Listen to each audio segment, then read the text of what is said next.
श्री वाहे गुरु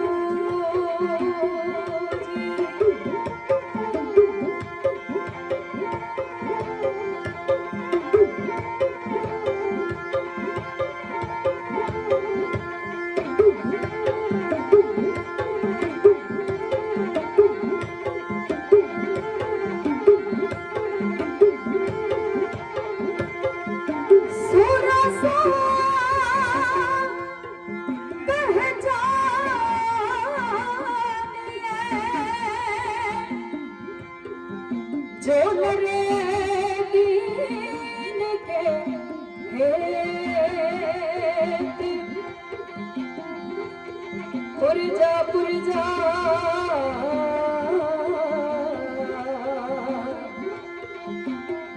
पुरजा पुरजा कट मरे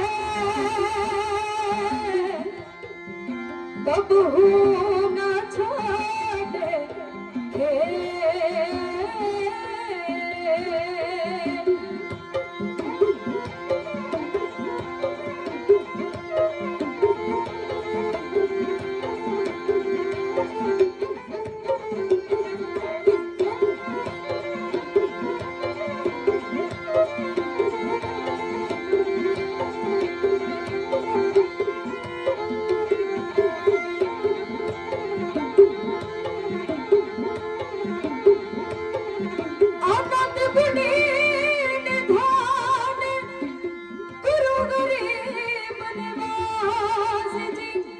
जपड़ा जी सतनाम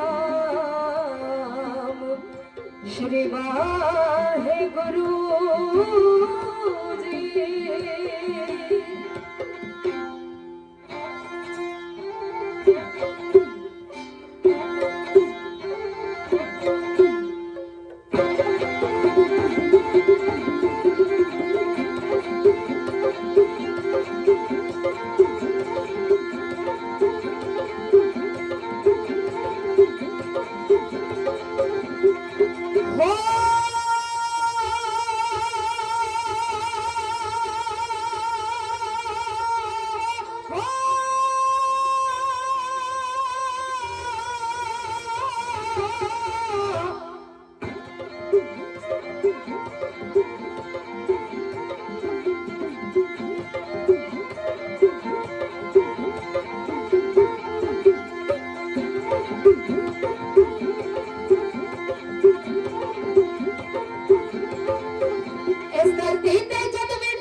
चवर छत्र तख्त दे मालिक, राजान राज पानान पान, देवान देव उपमा महान, जाते बाबरकात फखरे मौजूदात, मुजस्मा सिफतो सफात, साहिबे साहबा शाहिद आलम। धन धन श्री गुरु ग्रंथ साहिब पातशाह महाराज जी की पावन ते पवित्र हजूरी के अंदर जुड़ बैठे गुरु प्यारे, आओ सब तो पहला रसना नूं फतेह ते सिमरन दे नाल पावन ते पवित्र करिए। फतेह बुलाउण तो पहला महसूस करियो कि साडा जिहड़ा सीस है वो श्रोमणी शहीद धन धन बाबा जीवन सिंह जी दे पाक ते पवित्र चरनां च झुकण लगा है। साडा औगण भरिया मत्था उस रहबर दे चरनां दे नाल स्पर्श हो जाए। साडी बुलाई हुई फतेह उस अकाल पुरख परमात्मा दे दर ते प्रवान हो जाए। आओ तन मन दे नाल एकाग्रचित होके दोए कर जोड़ सीस नवा के रसना नूं फतेह दे सिमरन दे नाल पावन ते पवित्र करिए। गज के आखियो जे वाहिगुरु जी का खालसा वाहिगुरु जी की फतेह। जिन्नी तादाद दे विच संगत विराजमान है ना उन्नी आवाज नहीं आई। मेरिया मातावां भैणां बैठियां जां ते इन्हां ने चाह दा लंगर नहीं छकिया ते जां फिर कोई गुस्सा गिला रब दे नाल। प्यारे फतेह मेरी नहीं, फतेह तुहाडी नहीं, फतेह उस अकाल पुरख परमात्मा दी है। एक बारी गज के कह दियो, सारी संगत दे विच आवाज गूंजनी चाहिए। गज के आखियो जे वाहिगुरु जी का खालसा वाहिगुरु जी की फतेह। आप जी बड़े धन्ता दे योग हो जो धन धन साहिब श्री गुरु ग्रंथ साहिब पातशाह महाराज जी की पावन ते पवित्र हजूरी दे अंदर जुड़ बैठ के अपने जीवन दी घड़ियां नूं सफलियां बना रहे हो। याद रखियो मनुखी मन बड़ा चंचल है, वकारां दे वल ते भजा जांदा है, पर किसी चंगे काम दे वाले नूं बड़ा प्रेर के लियाउणा पैंदा है। ते आप जी बड़े धन्ता दे योग हो जो अपनी मन बिरतियां नूं एकाग्र करके धन धन श्री गुरु ग्रंथ साहिब पातशाह महाराज जी के पावन ते पवित्र चरनां च जुड़ बैठे हो। अरदास कर दिया सतगुरु पातशाह महाराज आप जी का कदम कदम चलिया लेखे दे विच लाउण। आप जी दी सद भावनावां मनोकामनावां सतगुरु पातशाह महाराज जी संपूर्ण कर। आओ समा महज 50 मिनट दा तो मैं कोशिश करूंगी कि अपना मजबूर शुरू करके उन्होंने खत्म कर सका। इतिहास की समाप्ति जिहड़ी है वो जिथे होनी है उत्थे कर सका। आओ आपां सारे जिस सूरवीर बहादुर योधे की याद दे विच जुड़ बैठे हैं ना, जिस सूरवीर बहादुर योधे की लासानी कुर्बानी नूं सजदा करने वास्ते इस दरबार ते आए हैं। आओ उस बाबे दी कहानियां आप जी दे नाल पाउणियां, बाबाड़ियां कहानियां पुत सपुत करेण। आओ उस बाबे दियां उस बाबे दे घर दियां कथा विचारा आप जी दे नाल साझियां करनियां। आप सिख संगत दे असीस सतगुरु पातशाह महाराज जी दी महरमत होवे। पाक पवित्र इतिहास दे वर्कियां नूं मैनूं खोलण दा दातिया बल बख्शी। जिथे उलझ जावे मेरी मत छोटी उस गुंजण दा मैनूं हल बख्शी। जुड़ी रहे साहां दी तंद एदा तेरे नाम नाल जुड़े होए पल बख्शी। हाथ जोड़ रणजीत कहे ए रसना नूं तेरी संगत नाल करन वाली गल बख्शी। मैं बेनती कर जावां मेरिया मातावां भैणां बैठियां, अक्सर दीवाना ते जाईदा ना सब तो ज्यादा बीबियां नूं कहना पैंदा पता नहीं की गल है। घरां दे विचों भी गल्लां करदियां आउंदियां, फिर गुरु दरबार दे विच आके भी इन्हां ने गल्लां करनियां। मैं एक छोटी जी गल करके इतिहास की आरंभता करनी है ताकि तुहाडी एकाग्रता जुड़ जाए। आप जी जानते होवोगे भगत सूरदास जी गुरबाणी दे विच उन्हां दीयां पंक्तियां दर्ज ने। भैणो नजर नहीं अखां तो अन्ने ने दिखाई नहीं दिंदा, पर जदों भी किसी शहर दे विच कीर्तन हुंदा ना सब तो अगे जाके बैठ जाते हैं। सब तो अगे बैठ के कीर्तन सुनते हैं। सोटी है कोल सोटी दे नाल टो टो के सब तो अगे जाके बैठते हैं ते गुरु घर दी कथा कीर्तन विचारा सरवण करते हैं। हुण कई नास्तिक बिरती वाले, क्योंकि नास्तिक बिरती वाले ने बाबे नानक नूं भी नहीं बख्शिया, भूतना बेताला आख दिता सी। हुण नास्तिक बिरती वाले आखण लग्या सूरदास तेरी नजर नहीं है, नजरों अन्ना है, असलों तेनू दिखाई नहीं दिंदा ते सब तो अगे जाके बैठ के की वेखदा है। सूरदास ने बड़ी हलीमी दे नाल जवाब दिता, बड़ी निम्रता दे नाल आख्या मेरे प्यारिया बेशक मेरी नजर नहीं, बेशक मेरी नजर नूं विखाई नहीं दिंदा, मैं असलों अन्ना, बेशक मैं अगे जाके कुछ वेखदा नहीं, पर याद रख जेदियां कथावां जेदा कीर्तन सुन आउंदा ओ ते मैनूं वेखदा ना, ओ अकाल पुरख परमात्मा ते मैनूं वेंदा ना। पर साडे दिलां दे विच गल इह है ਕਿ ਅਸੀਂ ਰੱਬ ਨੂੰ ਵੇਖਣ ਆਉਂਦੇ ਆ। ਅਸੀਂ ਇਹ ਗੱਲ ਭੁੱਲ ਜਾਂਦੇ ਕਿ ਰੱਬ ਵੀ ਸਾਨੂੰ ਵੇਖਦਾ ਹੈ। ਸੋ ਭੈਣੋ, ਰੱਬ ਦੀ ਨਜ਼ਰ ਹਰ ਇੱਕ ਥਾਂ ਹੈ। ਮੇਰੀਆਂ ਮਾਤਾਵਾਂ ਭੈਣਾਂ ਨੂੰ ਬੇਨਤੀ ਹੈ ਕਿ ਸਾਡਾ ਜ਼ਿਆਦਾ ਸਮਾਂ ਨਹੀਂ, ਜਿੰਨਾ ਕੁ ਸਮਾਂ ਮੈਂ ਚਾਹੁੰਦੀ ਹਾਂ ਕਿ ਤੁਸੀਂ ਇਕਾਗਰਤਾ ਬਖਸ਼ਿਸ਼ ਕਰਕੇ ਇਤਿਹਾਸ ਸੁਣੋ। ਆਓ ਜੇ ਇਸ ਬਾਬੇ ਦੀ ਯਾਦ ਦੇ ਵਿੱਚ ਆਪਾਂ ਸਾਰੇ ਜੁੜ ਬੈਠੇ ਹਾਂ, ਲੈ ਚੱਲੀਏ ਆਪਣੀਆਂ ਮਨ ਬਿਰਤੀਆਂ ਨੂੰ ਨਗਰ ਤਰਨ ਤਾਰਨ ਦੇ ਕੋਲ ਹੈ ਨਗਰ ਪੱਖੋ ਕੇ ਰੰਧਾਵੇ, ਜਿੱਥੋਂ ਦੇ ਰਹਿਣ ਵਾਲੇ ਨੇ ਭਾਈ ਕਲਿਆਣ ਜੀ। ਪੱਖੋ ਕੇ ਰੰਧਾਵੇ ਰਹਿੰਦੇ ਨੇ ਤੇ ਇੱਥੋਂ ਦੇ ਰਹਿਣ ਵਾਲੇ ਨੇ ਸਤਿਕਾਰਯੋਗ ਬਾਬਾ ਬੁੱਢਾ ਜੀ। ਦੋਨਾਂ ਦੀ ਬੜੀ ਮਿੱਤਰਤਾ ਤੇ ਯਾਦ ਰੱਖਿਓ, ਜਿਹੜੀ ਮਿੱਤਰਤਾ ਹੈ ਇਹ ਉਮਰਾਂ ਦੀ ਮੁਹਤਾਜ ਨਹੀਂ। ਮਿੱਤਰਤਾ ਸੋਚ ਦੀ ਹੁੰਦੀ ਹੈ, ਸਾਡੇ ਖਿਆਲਾਂ ਦੀ ਹੁੰਦੀ ਹੈ, ਸਾਡੀਆਂ ਭਾਵਨਾਵਾਂ ਦੀ ਹੁੰਦੀ ਹੈ। ਤੇ ਜੇ ਕਿਤੇ ਹਾਣ ਨੂੰ ਹਾਣ ਮਿਲ ਜਾਵੇ, ਹਾਣ ਤੇ ਮਿੱਤਰਤਾ ਜਿਹੜੀ ਹੈ ਉਹ ਕੁਝ ਸਮੇਂ ਲਈ ਰਹਿੰਦੀ ਹੈ, ਪਰ ਜਿਹੜੀ ਸੋਚ ਦੀ ਮਿੱਤਰਤਾ ਨਾ, ਖਿਆਲਾਂ ਦੀ ਮਿੱਤਰਤਾ ਪਿਆਰੇ ਹੋਏ ਕਦੀ ਟੁੱਟਦੀ ਨਹੀਂ। ਤੇ ਸਤਿਕਾਰਯੋਗ ਬਾਬਾ ਬੁੱਢਾ ਜੀ ਤੇ ਭਾਈ ਕਲਿਆਣ ਜੀ ਆਪਸ ਦੇ ਵਿੱਚ ਦੋਸਤ ਨੇ, ਮਿੱਤਰਤਾ ਹੈ, ਮਿੱਤਰ ਨੇ। ਤੇ ਜਦੋਂ ਧੰਨ ਗੁਰੂ ਨਾਨਕ ਪਾਤਸ਼ਾਹ ਮਹਾਰਾਜ ਬਾਬਾ ਬੁੱਢਾ ਜੀ ਨੂੰ ਮਿਲੇ ਨੇ ਨਾ, ਤੇ ਨਾਲ ਦੀ ਨਾਲ ਭਾਈ ਕਲਿਆਣ ਜੀ ਵੀ ਉਹਨਾਂ ਦੇ ਘਰ ਦੇ ਸ਼ਰਧਾਲੂ ਬਣ ਕੇ, ਗੁਰੂ ਨਾਨਕ ਦੇ ਘਰ ਦੇ ਸ਼ਰਧਾਲੂ ਨੇ ਦੋਵੇਂ ਜਾਣੇ ਗੁਰੂ ਘਰ ਦੀ ਸੇਵਾ ਕਰਦੇ ਨੇ। ਤੇ ਭਾਈ ਕਲਿਆਣ ਜੀ ਨੇ ਪਹਿਲੀ ਪਾਤਸ਼ਾਹੀ ਤੋਂ ਲੈ ਕੇ 6ਵੇਂ ਸਤਿਗੁਰੂ ਪਾਤਸ਼ਾਹ ਮਹਾਰਾਜ ਧੰਨ ਧੰਨ ਸ੍ਰੀ ਗੁਰੂ ਹਰਗੋਬਿੰਦ ਸਾਹਿਬ ਜੀ ਦੇ ਦਰਸ਼ਨ ਦੀਦਾਰੇ ਕੀਤੇ। ਹੁਣ ਇਹਨਾਂ ਦੀ ਕੁੱਲ ਦੇ ਵਿੱਚ ਨੇ ਭਾਈ ਸਦਾਨੰਦ ਜੀ। ਭਾਈ ਸਦਾਨੰਦ ਜੀ ਧੰਨ ਗੁਰੂ ਤੇਗ ਬਹਾਦਰ ਪਾਤਸ਼ਾਹ ਮਹਾਰਾਜ ਜੀ ਦੇ ਨਾਲ ਪਟਨਾ ਸਾਹਿਬ ਦੀ ਧਰਤੀ ਤੇ ਗਏ ਨੇ। ਗੁਰੂ ਨਾਨਕ ਦੇ ਘਰ ਦੇ ਕਦਰਦਾਨ ਨੇ, ਸ਼ਰਧਾਲੂ ਨੇ। ਕਿਉਂਕਿ ਮੈਂ ਇਤਿਹਾਸ ਥੋੜਾ ਸ਼ਾਰਟਕਟ ਕਰ ਰਹੀ ਹਾਂ, ਸਮਾਂ ਸਾਡਾ ਥੋੜਾ। ਪਟਨਾ ਸਾਹਿਬ ਦੀ ਧਰਤੀ ਤੇ ਗਏ ਨੇ ਧੰਨ ਗੁਰੂ ਤੇਗ ਬਹਾਦਰ ਪਾਤਸ਼ਾਹ ਮਹਾਰਾਜ ਜੀ ਦੇ ਨਾਲ। ਤੇ ਜਦੋਂ ਪਟਨਾ ਸਾਹਿਬ ਗਏ ਨੇ, ਇੱਥੇ ਇੱਕ ਅਗੰਮੀ ਰੂਹ ਦਾ ਪ੍ਰਕਾਸ਼ ਹੋਇਆ। ਜਿਵੇਂ ਉਸ ਰੂਹ ਨੇ ਆ ਕੇ ਪਟਨਾ ਸਾਹਿਬ ਦੀ ਧਰਤੀ ਨੂੰ ਭਾਗ ਲਏ ਨੇ, ਢਾਡੀ ਜਥਾ ਬੇਨਤੀ ਇਉਂ ਕਰ ਰਹੇ ਨੇ।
जी के घर एक सूरवीर बहादुर योधे का प्रकाश होया।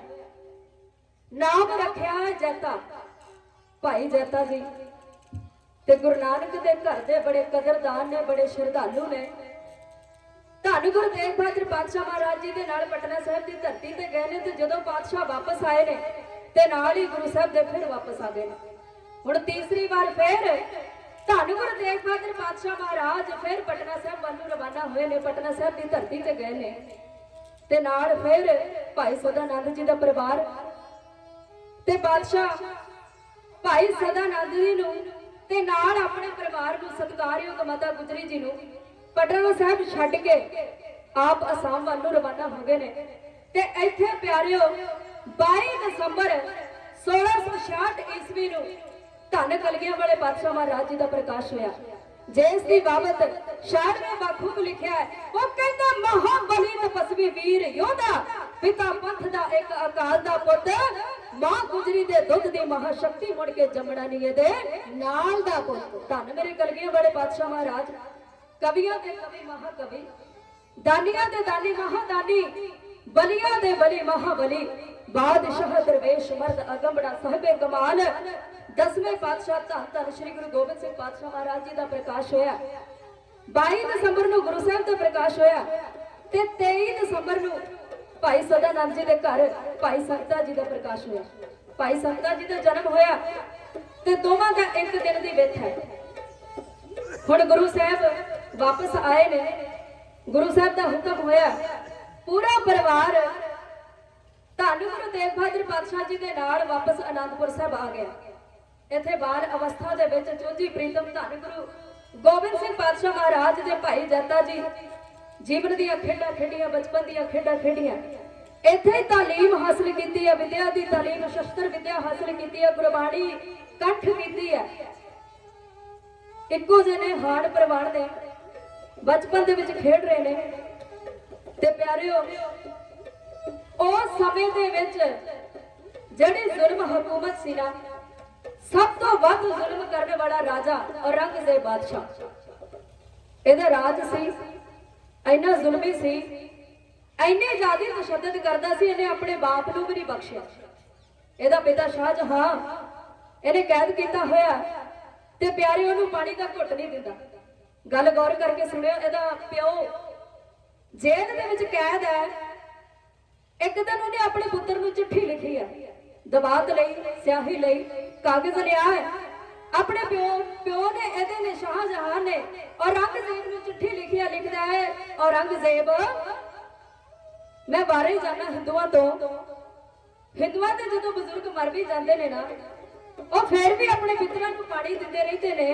ਐ ਮੇਰੇ ਪੁੱਤਰਾ, मैं जेल ਦੇ ਵਿੱਚ ਕੈਦ ਆ, ਤੂੰ ਇੱਕ ਮੁਸਲਮਾਨ ਹੈ ਤੇ ਤੇਰਾ ਪਿਓ ਜੇਲ੍ਹ ਦੇ ਵਿੱਚ ਪਿਆਸਾ ਬੈਠਾ ਹੈ, ਪਾਣੀ ਦੀ ਉਡੀਕ ਕਰ ਰਿਹਾ ਤੇ ਤੂੰ ਮੈਨੂੰ ਇੱਕ ਘੁੱਟ ਪਾਣੀ ਦਾ ਨਹੀਂ ਦੇ ਰਿਹਾ। ਹੁਣ चिट्ठी पहुंची औरंगजेब बादशाह ਦੇ ਕੋਲ, बड़ा कट्टड़ है, बड़ा जालिम है। ਇਹਨੇ चिट्ठी खोली है, चिट्ठी पढ़ी है, चिट्ठी पढ़ के वापस जवाब लिखता है, कहता ऐ शाहजहां ਇਹਦਾ ਪਿਤਾ ਹੈ। ਆਪਣੇ ਪਿਤਾ ਨੂੰ ਇਹਨੇ ਨਾਮ ਲੈ ਕੇ ਬੁਲਾਇਆ, ਕਹਿੰਦਾ ਐ ਸ਼ਾਹਜਹਾਂ ਤੇਰੇ ਕੋਲ ਚਿੱਠੀਆਂ ਲਿਖਣ ਦਾ ਵਕਤ ਹੈ, ਪਰ ਯਾਦ ਰੱਖ ਮੇਰੇ ਕੋਲ ਚਿੱਠੀ ਪੜਨ ਦਾ ਸਮਾਂ ਨਹੀਂ। ਤੇ ਜੇ ਤੈਨੂੰ ਪਿਆਸ ਲੱਗਦੀ ਹੈ ਨਾ, ਜੇ ਤੂੰ ਪਾਣੀ ਪੀਣਾ ਚਾਹੁੰਦਾ ਹੈ ਤੇ ਆ ਜਿਹੜੀ ਸਿਆਹੀ ਦੇ ਨਾਲ ਮੈਨੂੰ ਚਿੱਠੀ ਲਿਖੀ ਹੈ ਨਾ, ਇਹਨੂੰ ਚੂਸ ਕੇ ਆਪਣੀ ਪਿਆਸ ਬੁਝਾ ਲੈ। ਇੰਨਾ ਕੱਟੜ, ਇੰਨਾ ਜ਼ੁਲਮੀ, इत्थों तक कि ਇਹਦੀ ਧੀ ਨੇ ਵੀ ਆਖ ਦਿੱਤਾ ਸੀ, ਔਰੰਗਜ਼ੇਬ ਤੇਰੇ ਤੋਂ ਜ਼ਿਆਦਾ ਜ਼ੁਲਮੀ ਬਾਦਸ਼ਾਹ ਨਹੀਂ ਕੋਈ। ਇੰਨਾ ਜ਼ੁਲਮੀ, ਇੰਨੀ ਤਸ਼ੱਦਦ ਕਰ ਰਿਹਾ। ਇਹਨੇ ਬਹੁਤ ਜ਼ਿਆਦਾ ਜਨਤਾ ਨੂੰ ਸਤਾਇਆ ਹੋਇਆ, ਸਾਰੀ ਜਨਤਾ ਬੜੀ ਦੁਖੀ ਹੈ ਤੇ ਮੁਸਲਮਾਨ ਇਹਦੇ ਤੋਂ ਬਹੁਤ ਜ਼ਿਆਦਾ ਦੁਖੀ ਸੀ। ਹੁਣ ਇਹਨੇ ਵੇਖਿਆ ਵਕਤ ਦੀ ਨਜ਼ਾਕਤ ਨੂੰ, ਵਕਤ ਦੀ ਨਜ਼ਾਕਤ ਨੂੰ ਸਮਝਦੇ ਹੋਏ ਇਹਨੇ ਗੱਲ ਸੋਚੀ ਹੈ ਕਿ ਮੇਰੇ ਜ਼ੁਲਮ मेरे कोलों मेरे अपने दूर करी जा रहे। मुसलमान लोग ਇਹਦੇ ਕੋਲ दूर होने लग गए। ਇਹਨੇ सोचा कि मेरे जुल्म ज्यादा बढ़ गए ने ते मेरे अपने धर्म के लोग मेरे कोलों दूर होई जा रहे हैं। ਹੁਣ ਇਹਨੇ सोचा मैं किसी तरह अपने धर्म के लोगों ਨੂੰ अपने वस करा। ਹੁਣ ਇਹਨੇ एक चाल चली है, ਇਹਨੇ अपने धर्म के लोगों ਨੂੰ अपने बल करन लई ਇਹਨੇ ਇਹ ऐलान कर दिता है, ਕਹਿੰਦਾ ਜਿੰਨੇ ਵੀ ਹਿੰਦੂ ਨੇ ਇਹਨਾਂ ਨੂੰ ਮੁਸਲਮਾਨ ਬਣਾ ਦਿਓ।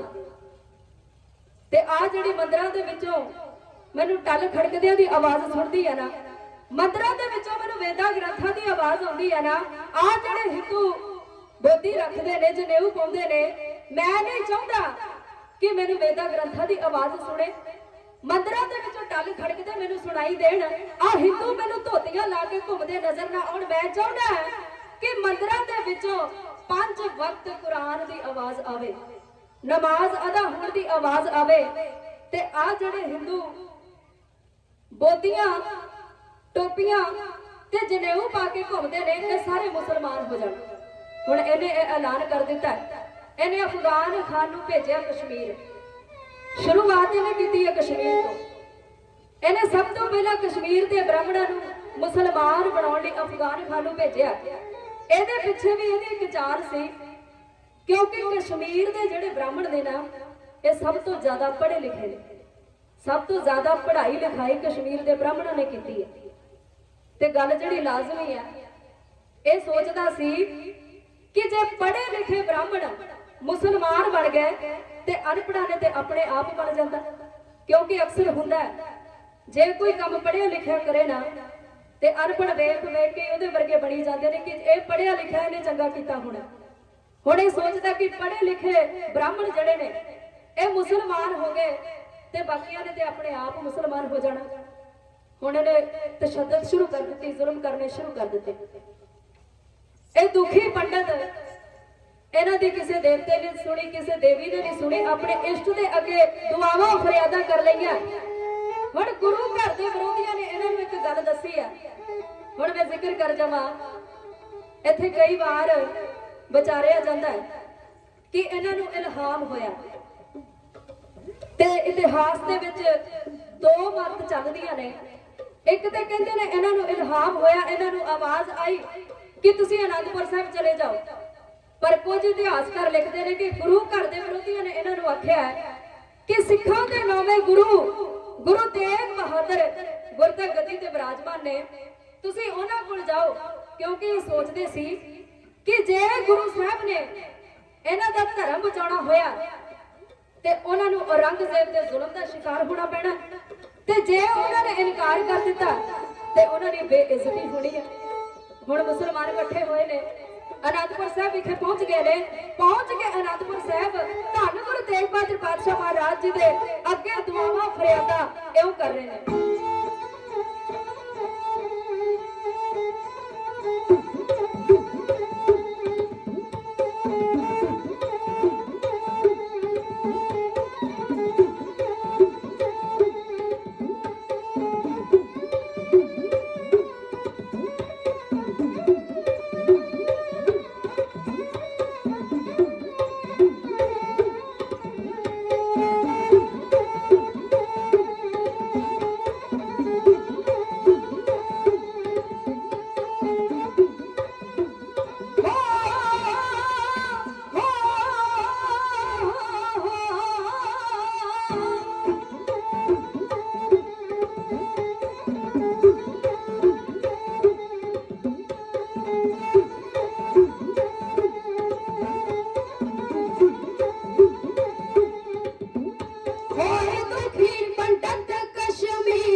ਸਾਡਾ ਡੁੱਬਦਾ ਬੇੜਾ ਨੂਰ ਜੀ ਦੇਵ ਪਾਰ ਕਿਨਾਰੇ ਲਾ ਦੇਵ ਪਾਰ ਕਿਨਾਰੇ ਲਾ ਜਾ ਮੇਰੀਆਂ ਸਭ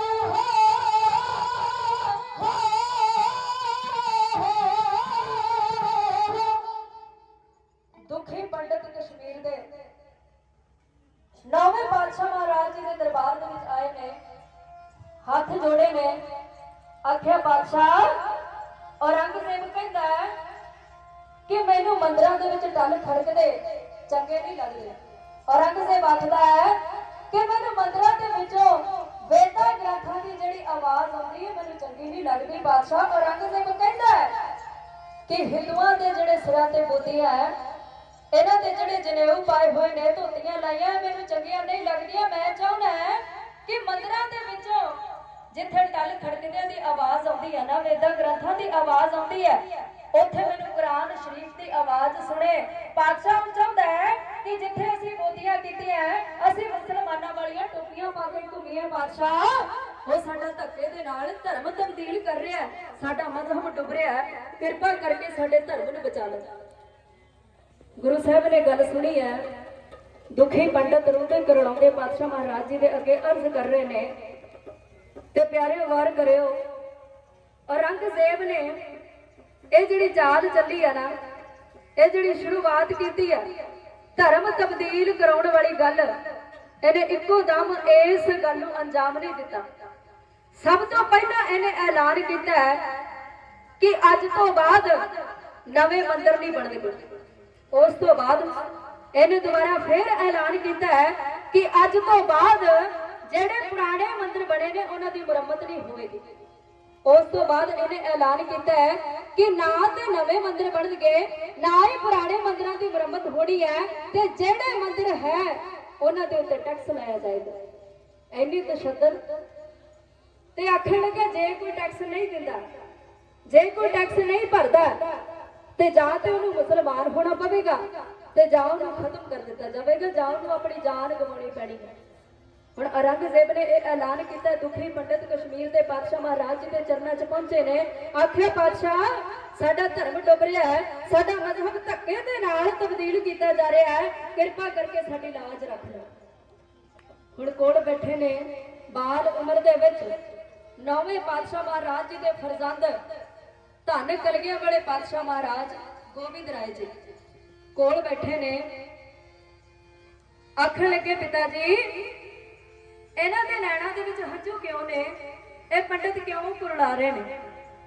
ਪਾਤਸ਼ਾਹ ਮਹਾਰਾਜ ਜੀ ਨੇ ਆਖਿਆ ਬੇਟਾ ਜੀ ਇਹਨਾਂ ਦਾ ਧਰਮ ਔਰੰਗਜ਼ੇਬ ਬਾਦਸ਼ਾਹ ਧੱਕੇ ਦੇ ਨਾਲ ਤਬਦੀਲ ਕਰ ਰਿਹਾ ਹੈ, ਇਹਨਾਂ ਦੇ ਮਜ਼ਹਬ ਨੂੰ ਖਤਰਾ ਹੈ, ਇਸ ਕਰਕੇ ਇਹ ਦੁਖੀ ਨੇ, ਇਹ ਕੁਰਲਾ ਰਹੇ ਨੇ। ਤੇ ਗੋਬਿੰਦ ਰਾਏ ਜੀ ਨੇ ਆਖਿਆ ਪਿਤਾ ਜੀ ਜੇ ਇਹਨਾਂ ਦਾ ਮਜ਼ਹਬ ਖਤਰੇ ਦੇ ਵਿੱਚ ਹੈ, ਇਹਨਾਂ ਦਾ ਧਰਮ ਤਬਦੀਲ ਕਰਾਇਆ ਜਾ ਰਿਹਾ ਹੈ, ਤੇ ਇਹਨਾਂ ਦਾ ਧਰਮ ਬਚ ਕਿਵੇਂ ਸਕਦਾ। ਹੁਣ ਪਾਤਸ਼ਾਹ ਮਹਾਰਾਜ ਨੌਵੇਂ ਪਾਤਸ਼ਾਹ ਆਪਣੇ ਫਰਜ਼ੰਦ ਦੀ ਗੱਲ ਸੁਣੀ ਹੈ। ਆਖਿਆ ਬੇਟਾ ਜੀ ਇਹਨਾਂ ਦਾ ਧਰਮ ਬਚ ਸਕਦਾ ਹੈ, ਇਹਨਾਂ ਦਾ ਮਜ਼ਹਬ ਬਚ ਸਕਦਾ ਹੈ, ਪਰ ਉਹਨੂੰ ਬਚਾਉਣ ਦੇ ਵਾਸਤੇ ਕਿਸੇ ਪਵਿੱਤਰ ਆਤਮਾ ਦੇ ਬਲੀਦਾਨ ਦੀ ਲੋੜ ਹੈ। ਹੁਣ ਜਦੋਂ ਇੰਨੀ ਗੱਲ ਸੁਣੀ ਹੈ ਨਾ, ਧੰਨ ਕਲਗੀਆਂ ਵਾਲੇ ਪਾਤਸ਼ਾਹ ਮਹਾਰਾਜ ਜੀ ਨੇ ਆਖਿਆ ਪਿਤਾ ਜੀ ਤੁਹਾਡੇ ਨਾਲੋਂ ਪਵਿੱਤਰ ਆਤਮਾ ਇਸ ਦੁਨੀਆ ਦੇ ਵਿੱਚ ਹੋਰ ਕਿਹੜੀ ਹੋ ਸਕਦੀ। ਕਿੱਡੀ ਵੱਡੀ ਗੱਲ ਹੈ। ਦੁਨੀਆ ਤੇ ਕੋਈ ਐਸਾ ਪੁੱਤਰ ਨਹੀਂ ਹੋਣਾ ਜਿਹੜਾ ਆਪਣੇ ਪਿਤਾ ਨੂੰ ਆਖ ਦੇਵੇ ਕਿ ਕਿਸੇ ਗੈਰ ਮਜ਼ਹਬ ਦੀ ਖਾਤਰ ਜਾਂ ਕਿਸੇ ਦੀ ਖਾਤਰ ਆਪਣਾ ਸੀਸ ਦੇ ਦਿਓ। ਹੋਵੇਗਾ ਕੋਈ ਐਸਾ ਪੁੱਤਰ ਜਿਹੜਾ ਆਪਣੇ ਪਿਤਾ ਨੂੰ ਕੁਰਬਾਨੀ ਦੇ ਵਾਸਤੇ ਤੋਰ ਦੇਵੇ। ਜਦੋਂ ਪੰਡਤਾਂ ਆਣ ਕੇ ਅਰਜ਼ ਕੀਤੀ ਬਾਲਾ ਪ੍ਰੀਤਮ ਨੇ ਕਹੀ ਕਮਾਲ ਦੀ ਗੱਲ, ਤੁਸੀਂ ਪਿਤਾ ਜੀ ਆਪਣਾ ਸੀਸ ਵਾਰੋ, ਹੋਣੀ ਹੋਰ ਕਿਹੜੀ ਇਹਦੇ ਨਾਲ ਦੀ ਗੱਲ। ਦੰਦ ਜੁੜ ਕੇ ਬੁੱਢਿਆ ਪੰਡਤਾਂ ਨੇ ਜਦੋਂ ਸੁਣੀ ਉਹਨਾਂ ਨੇ ਬਾਲ ਦੀ ਗੱਲ, ਨੌਵੇਂ ਪਾਤਸ਼ਾਹ ਨੇ ਬੇਨਤੀ ਪ੍ਰਵਾਨ ਕਰਕੇ ਰੱਖ ਲਈ ਖਾਲਸਾ ਜੀ ਆਪਣੇ ਲਾਲ ਦੀ ਗੱਲ। ਪਾਤਸ਼ਾਹ ਮਹਾਰਾਜ ਜੀ ਨੇ ਬੇਨਤੀ ਪ੍ਰਵਾਨ ਕੀਤੀ ਹੈ। ਅੱਜ ਆਨੰਦਾਂ ਦੀ ਪੁਰੀ ਦੇ ਵਿੱਚ ਇੱਕ ਅਗੰਮੀ ਫੈਸਲਾ ਹੋ ਰਿਹਾ ਹੈ। ਕੀ ਫੈਸਲਾ ਹੋ ਰਿਹਾ? ਢਾਡੀ ਜਥਾ ਬੇਨਤੀ ਇਉਂ ਕਰ ਰਿਹਾ ਜੀ।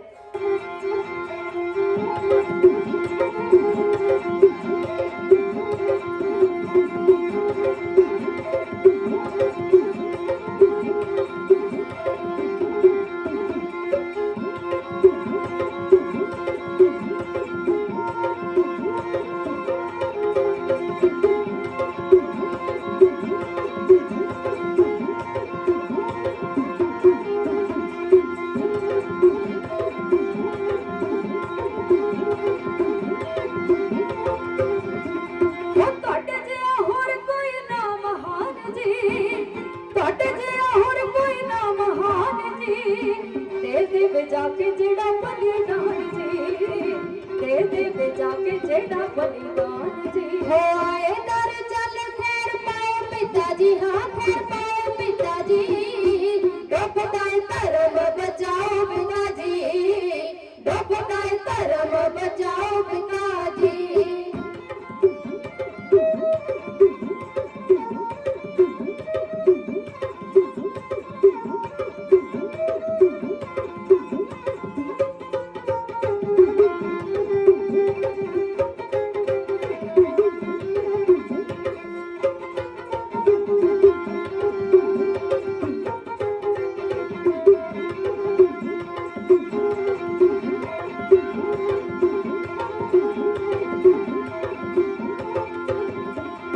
होना भी यतीम मैनू परवान है, होना भी यतीम मैनू परवान है। जे किसे मजलूम दी जाती जान है, किसे मजलूम दी जाती जान है। चेहरे रोंदे अनु फेर तो हसाओ पिताजी।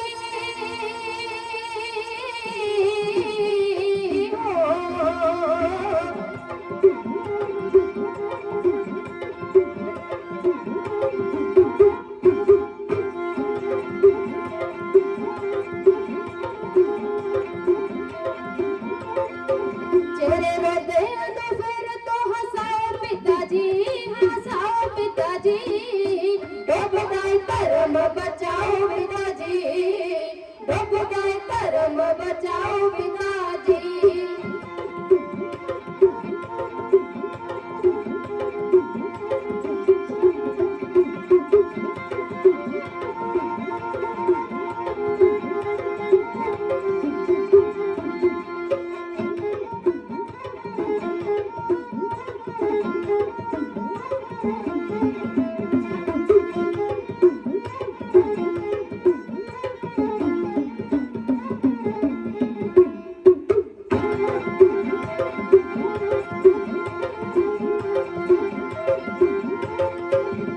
गुरु नानक दे दरों ना कोई खाली मुड़िया, नानक दे दरों ना कोई खाली मुड़िया।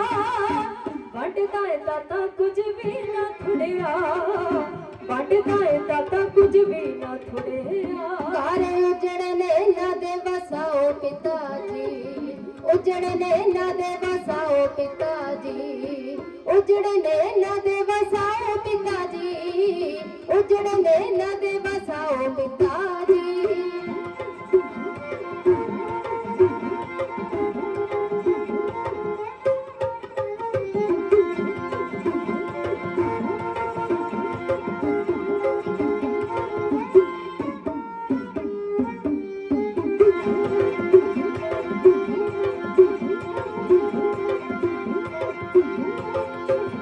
घर उजड़ने न दे बसाओ पिताजी, हसाओ पिताजी। डुबदाए धर्म बचाओ पिताजी, डुबदाए धर्म बचाओ पिताजी।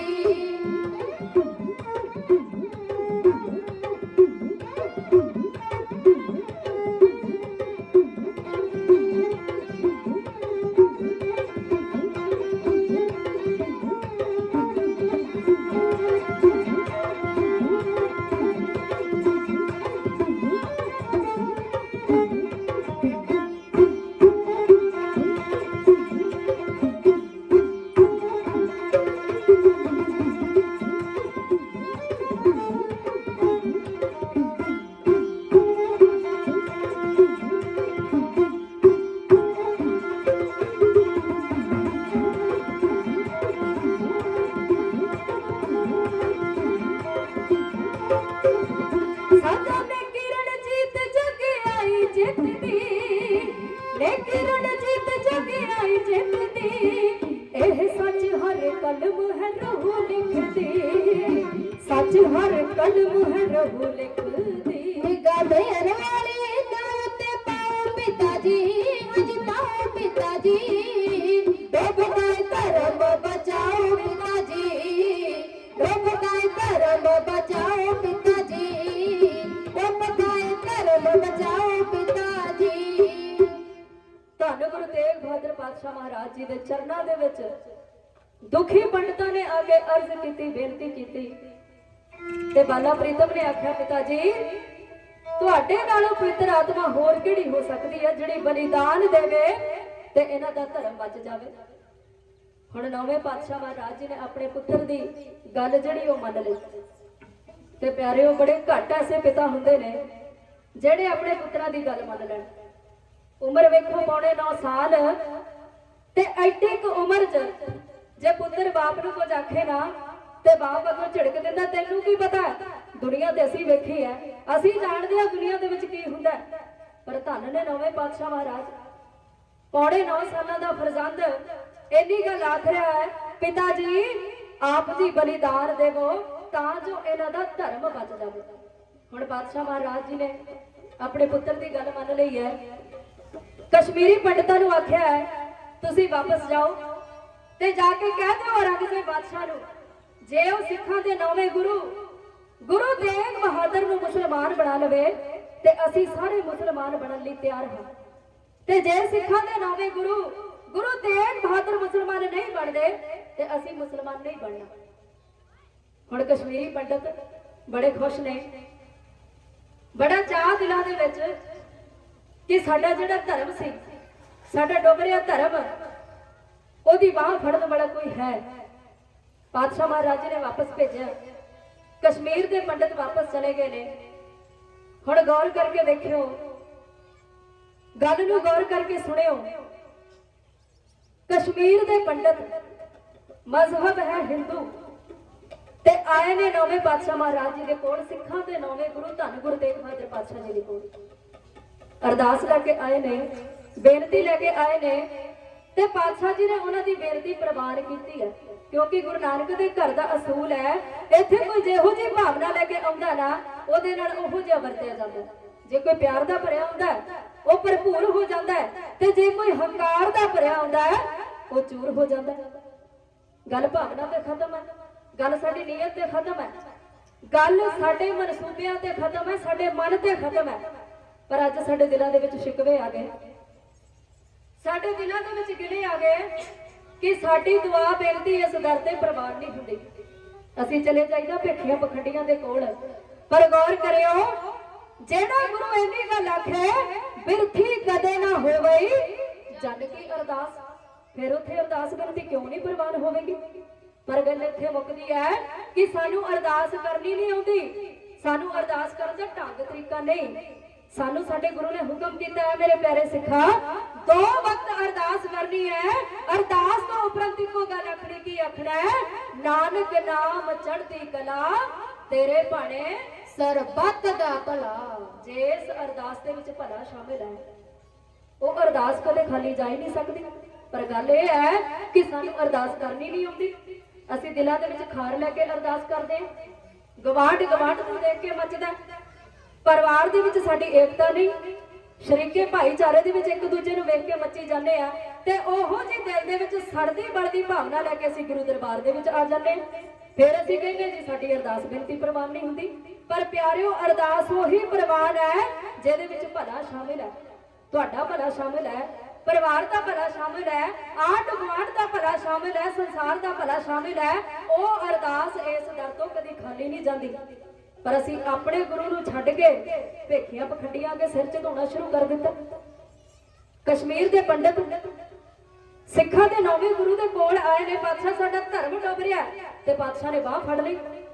ਜੇ ਗੁਰੂ ਹਿੰਦੂਆਂ ਦੀ ਬਾਹ ਫੜ ਸਕਦਾ ਹੈ, ਕਿ ਉਹ ਆਪਣੇ ਸਿੱਖ ਦੀ ਬਾਹ ਕਦੀ ਛੱਡੇਗਾ? ਪਰ ਸਿੱਖ ਤੇ ਆਪ ਬਾਹ ਛਡਾ ਕੇ ਭੱਜ ਰਿਹਾ। ਅਸੀਂ ਤੇ ਆਪ ਆਪਣੇ ਗੁਰੂ ਦੇ ਵੱਲ ਪਿੱਠ ਕਰ ਲਈ।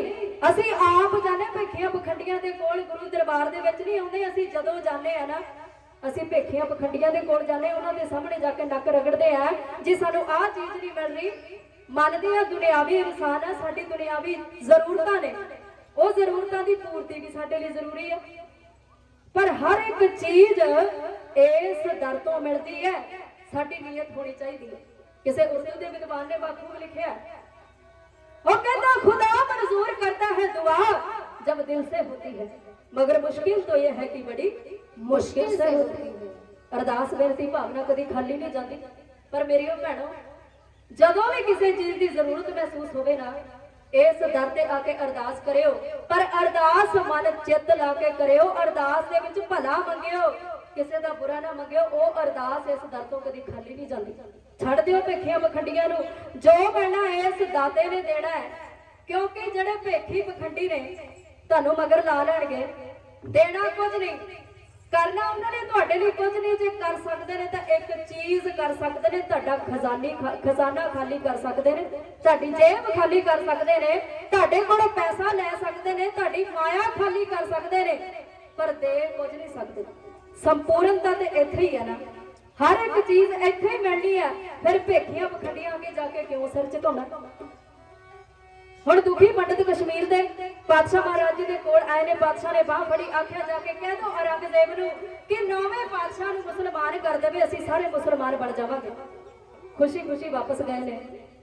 ਹੁਣ ਧੰਨ ਗੁਰੂ ਤੇਗ ਬਹਾਦਰ ਪਾਤਸ਼ਾਹ ਮਹਾਰਾਜ ਸਮਾਂ ਬੀਤਿਆ, ਪਾਤਸ਼ਾਹ ਜੀ ਨੇ ਤਿਆਰੀ ਕਰ ਲਈ ਹੈ ਅਨੰਦਪੁਰ ਸਾਹਿਬ ਤੋਂ ਰਵਾਨਾ ਹੋਣ ਲਈ ਦਿੱਲੀ ਨੂੰ ਜਾਣ ਵਾਸਤੇ। ਹੁਣ ਫਿਰ ਗੱਲ ਗੌਰ ਕਰਕੇ ਸੁਣਿਓ, ਸਾਡੇ ਵਾਸਤੇ ਬੜੀ ਫਖਰ ਦੀ ਗੱਲ ਹੈ, ਬੜੇ ਮਾਣ ਦੀ ਗੱਲ ਹੈ, ਪਰ ਅਸੀਂ ਆਪਣਾ ਕਦੀ ਇਤਿਹਾਸ ਖੋਲਿਆ ਹੀ ਨਹੀਂ। ਮੈਂ ਕਈ ਵਾਰੀ ਵੇਖਿਆ ਸੰਗਤ ਸਿਰਫ ਨਿਰਭਰ ਹੋ ਜਾਂਦੀ ਹੈ ਵੀ ਸਾਨੂੰ ਜਥੇ ਨੇ ਜੋ ਸੁਣਾ ਦਿੱਤਾ ਉਹੀ ਸੁਣਨਾ ਹੈ, ਅਸੀਂ ਆਪ ਨਹੀਂ ਪੜ੍ਹਨਾ। ਇਸੇ ਕਰਕੇ ਸਾਡਾ ਧਰਮ ਪਿੱਛੇ ਜਾ ਰਿਹਾ, ਇਸੇ ਕਰਕੇ ਸਾਡਾ ਧਰਮ ਜਿਹੜਾ ਹੈ ਉਹ ਪਛੜ ਰਿਹਾ, ਕਿਉਂਕਿ ਅਸੀਂ ਆਪ ਪੜ੍ਹਨਾ ਬੰਦ ਕਰ ਦਿੱਤਾ ਹੈ। ਅਸੀਂ ਆਪ ਨਹੀਂ ਪੜ੍ਹਦੇ। ਗੁਰੂ ਘਰਾਂ ਦੇ ਵਿੱਚ ਜਾਈਦਾ, ਜੇ ਕੋਈ ਰਾਗੀ ਸਿੰਘ ਕਥਾਵਾਚਕ ਕੋਈ ਢਾਡੀ ਸੁਣਾਉਂਦਾ ਉਹ ਸੁਣ ਕੇ ਵਾਪਸ ਆ ਜਾਈਦਾ। ਅਸੀਂ ਆਪ ਕਦੀ ਸਿੱਖ ਇਤਿਹਾਸ ਦੀਆਂ ਕਿਤਾਬਾਂ ਨਹੀਂ ਖੋਲੀ। ਇੱਥੇ ਕਮੀ ਆ ਸਾਡੇ ਵਿੱਚ। ਘਰਾਂ ਦੇ ਵਿੱਚ ਟੈਲੀਵਿਜ਼ਨ ਵੀ ਹੈ, ਮੋਬਾਈਲ ਫੋਨ ਵੀ ਹੈ, ਹਰ ਇੱਕ ਸੁਵਿਧਾ, ਪਰ ਪਿਆਰਿਓ ਕਿਤੇ ਸਿੱਖ ਇਤਿਹਾਸ ਦੀ ਕਿਤਾਬ ਨਹੀਂ ਲੱਭਣੀ। ਘਰਾਂ ਦੇ ਵਿੱਚ ਸਾਰਾ ਕੁਝ ਹੈ, ਸਾਰੀਆਂ ਸੁੱਖ ਸੁਵਿਧਾਵਾਂ ਸਾਡੇ ਕੋਲ, ਪਰ ਜੇ ਕਹਿ ਦਈਏ ਨਾ ਜੇ ਇਸ ਗੁਰੂ ਦੇ ਜਾਏ ਆ, ਜੇ ਇਸ ਗੁਰੂ ਨੇ ਸਾਡੇ ਵਾਸਤੇ ਇੰਨੀਆਂ ਕੁਰਬਾਨੀਆਂ ਕੀਤੀਆਂ, ਉਹਦੀ ਕਿਤੇ ਘਰ 'ਚ ਇੱਕ ਕਿਤਾਬ ਲੱਭ ਜਾਵੇ, ਕਦੀ ਵੀ ਨਹੀਂ ਲੱਭਣੀ। ਕਿਉਂ ਨਹੀਂ ਲੱਭਣੀ? ਕਿਉਂਕਿ ਸਾਡਾ ਧਿਆਨ ਹੀ ਨਹੀਂ, ਸਾਡਾ ਧਿਆਨ ਹੋਰ ਪਾਸਿਆਂ ਨੂੰ ਜਾਂਦਾ ਹੈ, ਪਰ ਸਾਡਾ ਆਪਣੇ ਧਰਮ ਵੱਲ ਧਿਆਨ ਨਹੀਂ। ਪਿਆਰਿਓ ਆਪਣੇ ਬੱਚਿਆਂ ਨੂੰ, ਆਪਣੇ ਆਪ ਨੂੰ ਇੱਕ ਜਾਗ ਜ਼ਰੂਰ ਲਾਓ। ਘਰ ਦੇ ਵਿੱਚ ਕੋਈ ਵੀ ਕਿਤਾਬ ਜ਼ਰੂਰ ਲੈ ਕੇ ਆਇਆ ਕਰੋ ਇਤਿਹਾਸ ਦੇ ਨਾਲ ਸੰਬੰਧਿਤ, ਜਿਹਨਾਂ ਦੇ ਅਸੀਂ ਇਤਿਹਾਸ ਪੜ੍ਹ ਸਕੀਏ। ਸਾਡੇ ਦਿਲਾਂ ਦੇ ਵਿੱਚ ਸ਼ਿਕਵੇ ਨੇ, ਗਿਲੇ ਨੇ ਕਿ ਸਾਡੀ ਆਉਣ ਵਾਲੀ ਪੀੜ੍ਹੀ ਸਾਡਾ ਇਤਿਹਾਸ ਭੁੱਲ ਗਈ, ਸਾਡੇ ਇਤਿਹਾਸ ਨਾਲ ਨਹੀਂ ਜੁੜ ਰਹੀ, ਸਾਡੇ ਵਿਰਸੇ ਨਾਲ ਨਹੀਂ ਜੁੜ ਰਹੀ। ਪਰ ਮਨਾਂ ਦੇ ਅੰਦਰ ਝਾਤੀਆਂ ਮਾਰ ਕੇ ਵੇਖਿਓ, ਮੇਰੀਆਂ ਮਾਤਾਵਾਂ ਭੈਣਾਂ ਬੈਠੀਆਂ, ਜਦੋਂ ਕਿਤੇ ਬੱਚਾ ਰੋਂਦਾ ਨਾ ਤੇ ਮਾਂ ਦੇ ਕੋਲ ਚੁੱਪ ਕਰਾਉਣ ਦਾ ਬੜਾ ਵਧੀਆ ਤਰੀਕਾ, ਬੜਾ ਵਧੀਆ ਢੰਗ ਹੈ, ਉਹ ਹੈ ਸਾਡਾ ਮੋਬਾਈਲ ਫੋਨ। ਜਦੋਂ ਬੱਚੇ ਨੇ ਰੋਣਾ, ਮਾਂ ਨੇ ਕੱਢਣਾ ਆਪਣੇ ਪਰਸ ਚੋਂ ਫੋਨ ਤੇ ਬੱਚੇ ਨੂੰ ਫੋਨ ਫੜਾ ਦੇਣਾ। ਹੁਣ ਬੱਚਾ ਫੋਨ ਤੇ ਕੀ ਵੇਖਦਾ, ਉਹ ਵੇਖਣ ਦਾ ਉਹਦੇ ਤੇ ਕੀ ਅਸਰ ਹੁੰਦਾ, ਸਾਨੂੰ ਇਸ ਗੱਲ ਨਾਲ ਕੋਈ ਮਤਲਬ ਨਹੀਂ। ਸਾਡਾ ਮਕਸਦ ਹੈ ਕਿ ਸਾਡਾ ਬੱਚਾ ਚੁੱਪ ਹੋਣਾ ਚਾਹੀਦਾ। ਉਹ ਕੀ ਵੇਖੇ, ਉਹ ਮੋਬਾਈਲ ਦੇ ਫੋਨ ਦੇ ਉੱਤੇ ਕੀ ਵੇਖਦਾ, ਕਿਹੜੀ ਵੀਡੀਓ ਵੇਖਦਾ, ਕੀ ਉਹਦੇ ਤੇ ਅਸਰ ਹੁੰਦਾ, ਇਸ ਗੱਲ ਨਾਲ ਸਾਨੂੰ ਕੋਈ ਮਤਲਬ ਨਹੀਂ। ਸਾਡੀ ਸੋਚ ਇੱਥੇ ਟਿਕੀ ਹੈ ਕਿ ਬੱਚਾ ਚੁੱਪ ਕਰਾਉਣਾ, ਤੇ ਜਦੋਂ ਉਹੀ ਬੱਚਾ ਜਵਾਨ ਹੋ ਕੇ ਮਾੜੀ ਸੰਗਤ 'ਚ ਪੈਂਦਾ, ਫਿਰ ਅਸੀਂ ਰੋਈਦਾ ਜੇ ਸਾਡੀ ਔਲਾਦ ਵਿਗੜ ਗਈ। ਗੱਲ ਤੇ ਇਹ ਕਿ ਅਸੀਂ ਜਾਗ ਹੀ ਮਾੜੀ ਲਾਈਏ। ਅਸੀਂ ਆਪ ਦਿਨੇ ਮੋਬਾਈਲ ਫੋਨ, ਆਪ ਨੱਚਰ ਗਾਣੇ ਲਾ ਕੇ ਦਿੰਨੇ। ਮੇਰੀਆਂ ਭੈਣੋ ਗੱਲ ਤੁਹਾਨੂੰ ਕੌੜੀ ਲੱਗਣੀ ਹੈ, ਪਰ ਸਾਡਾ ਇਤਿਹਾਸ, ਸਾਡਾ ਵਿਰਸਾ ਇਸੇ ਕਰਕੇ ਪਿੱਛੇ ਜਾ ਰਿਹਾ ਕਿ ਅਸੀਂ ਆਪ ਬੱਚਿਆਂ ਨੂੰ ਮਾੜੀ ਜਾਗ ਲਾ ਰਹੇ ਹਾਂ। ਅਸੀਂ ਆਪ ਬੱਚਿਆਂ ਨੂੰ ਨੱਚਰ ਗਾਣੇ ਕੱਢ ਕੇ ਦਿੰਨੇ ਉਹਨਾਂ ਨੂੰ ਚੁੱਪ ਕਰਾਉਣ ਵਾਸਤੇ, ਤੇ ਫਿਰ ਬੱਚਿਆਂ ਨੇ ਇਤਿਹਾਸ ਨਾਲ ਕਿੱਥੋਂ ਜੁੜਨਾ? ਕਿਉਂਕਿ ਜਦੋਂ ਬੱਚਾ ਛੋਟਾ ਹੁੰਦਾ ਨਾ, ਉਹਨੂੰ ਜੋ ਮਰਜ਼ੀ ਸਿਖਾਓ ਉਹਨੇ ਉਹੀ ਸਿੱਖਣਾ। ਜੇ ਬੱਚਿਆਂ ਦੇ ਸਾਹਮਣੇ ਬੈਠ ਕੇ ਮੋਬਾਈਲ ਫੋਨ ਵੇਖੋਗੇ, ਉਹਨਾਂ ਨੇ ਮੋਬਾਈਲ ਫੋਨ ਵੇਖਣਾ। ਜੇ ਟੀਵੀ ਵੇਖੋਗੇ, ਉਹਨਾਂ ਨੇ ਟੀਵੀ ਵੇਖਣਾ। ਤੇ ਜੇ ਕਿਤੇ ਕੋਈ ਸਮਾਣੀ ਆਪਣੇ ਬੱਚੇ ਦੇ ਸਾਹਮਣੇ ਬੈਠ ਕੇ ਗੁਟਕਾ ਸਾਹਿਬ ਲੈ ਕੇ ਗੁਰਬਾਣੀ ਪੜ੍ਹੇ ਨਾ, ਤੇ ਬੱਚੇ ਨੇ ਆਪਣੇ ਆਪ ਗੁਰਬਾਣੀ ਪੜ੍ਹਨ ਲੱਗ ਜਾਣਾ। ਪਰ ਗੱਲ ਖਤਮ ਇੱਥੇ ਹੋ ਗਈ ਕਿ ਸਾਡਾ ਮਕਸਦ ਬੱਚਾ ਚੁੱਪ ਕਰਾਉਣ ਤੱਕ। ਬੱਚੇ ਨੂੰ ਚੁੱਪ ਕਰਾਉਣਾ, ਉਹਦੇ ਤੇ ਉਹਦਾ ਕੀ ਅਸਰ ਹੁੰਦਾ, ਸਾਨੂੰ ਇਸ ਗੱਲ ਨਾਲ ਕੋਈ ਮਤਲਬ ਨਹੀਂ। ਮੇਰੀ ਬੇਨਤੀ ਹੈ ਕਿ ਆਪਣਾ ਇਤਿਹਾਸ ਸਾਂਭੀਏ, ਆਪਣਾ ਵਿਰਸਾ ਸਾਂਭੀਏ, ਕਿਉਂਕਿ ਬੱਚੇ ਦੀ ਸਭ ਤੋਂ ਪਹਿਲੀ ਗੁਰੂ ਉਹਦੀ ਮਾਂ ਹੁੰਦੀ ਹੈ। ਜਿਹੜੀ ਜਗ ਮਾਂ ਨੇ ਲਾ ਦਿੱਤੀ ਨਾ, ਉਹੀ ਬੱਚੇ ਨੇ ਸਾਰੀ ਉਮਰ ਹਟਾਉਣੀ ਹੈ। ਹੁਣ ਦੁਖੀ ਪੰਡਤ ਕਸ਼ਮੀਰ ਤੇ ਵਾਪਸ ਚਲੇ ਗਏ ਨੇ। ਇਧਰ ਧੰਨ ਗੁਰੂ ਤੇਗ ਬਹਾਦਰ ਪਾਤਸ਼ਾਹ ਮਹਾਰਾਜ, ਸਮਾਂ ਬੀਤਿਆ, ਸਾਡੇ ਵਾਸਤੇ ਬੜੀ ਮਾਣ ਦੀ ਗੱਲ ਹੈ ਕਿ ਪਾਤਸ਼ਾਹ ਮਹਾਰਾਜ ਆਪ ਦਿੱਲੀ ਵੱਲ ਨੂੰ ਰਵਾਨਾ ਹੋਣ ਲੱਗੇ ਨੇ। ਦੁਨੀਆ ਤੇ ਕੋਈ ਐਸਾ ਸੂਰਬੀਰ ਯੋਧਾ ਨਹੀਂ ਹੋਇਆ ਜਿਹੜਾ ਆਪ ਕਾਤਲ ਕੋਲ ਗਿਆ ਹੋਵੇ। ਕਾਤਲ ਆਉਂਦਾ ਜਿਹਨੂੰ ਕਤਲ ਕਰਨਾ ਹੋਵੇ, ਪਰ ਕੋਈ ਅੱਜ ਤੱਕ ਆਪ ਕਤਲ ਹੋਣ ਵਾਸਤੇ ਨਹੀਂ ਗਿਆ। ਸਾਡੇ ਨੌਵੇਂ ਪਾਤਸ਼ਾਹ ਮਹਾਰਾਜ ਧੰਨ ਗੁਰੂ ਤੇਗ ਬਹਾਦਰ ਪਾਤਸ਼ਾਹ ਜੀ ਆਪ ਗਏ ਨੇ ਔਰੰਗਜ਼ੇਬ ਬਾਦਸ਼ਾਹ ਦੇ ਕੋਲ। ਨਾਲ ਲਏ ਨੇ ਪੰਜ ਸਿੱਖ ਗੁਰੂ ਸਾਹਿਬ ਦੇ ਨਾਲ ਨੇ ਤੇ ਅਨੰਦਪੁਰ ਸਾਹਿਬ ਦੀ ਧਰਤੀ ਤੋਂ ਰਵਾਨਾ ਹੋਣ ਲੱਗੇ ਨੇ। ਆਪਣੇ ਮਹਿਲਾਂ ਨੂੰ ਸੰਦੇਸ਼ ਦਿੰਦਾ ਹੈ। ਸਤਿਕਾਰਯੋਗ ਮਾਤਾ ਨਾਨਕੀ ਜੀ ਦੇ ਚਰਨਾਂ 'ਚ ਸੀਸ ਰੱਖਿਆ, ਆਖਿਆ ਮਾਤ ਜੀ ਅਕਾਲ ਪੁਰਖ ਪ੍ਰਮਾਤਮਾ ਦੇ ਭਾਣੇ ਨੂੰ ਮੰਨ ਕੇ ਅਸੀਂ ਚੱਲੇ ਆ ਦਿੱਲੀ ਵੱਲ ਨੂੰ ਤੇ ਅਸੀਸ ਦਿਓ ਕਿ ਇਹ ਜਿਹੜਾ ਸੀਸ ਹੈ ਕੁਝ ਸਮੇਂ ਬਾਅਦ ਫੇਰ ਆ ਕੇ ਤੁਹਾਡੇ ਚਰਨਾਂ ਤੇ ਧਰ। ਕੈਸਾ ਪ੍ਰਣ ਹੈ ਕਿ ਅਸੀਂ ਚੱਲੇ ਆ ਤੇ ਕੁਝ ਸਮੇਂ ਬਾਅਦ ਫੇਰ ਸੀਸ ਤੁਹਾਡੇ ਚਰਨਾਂ 'ਚ ਰੱਖਣਾ ਆ ਕੇ।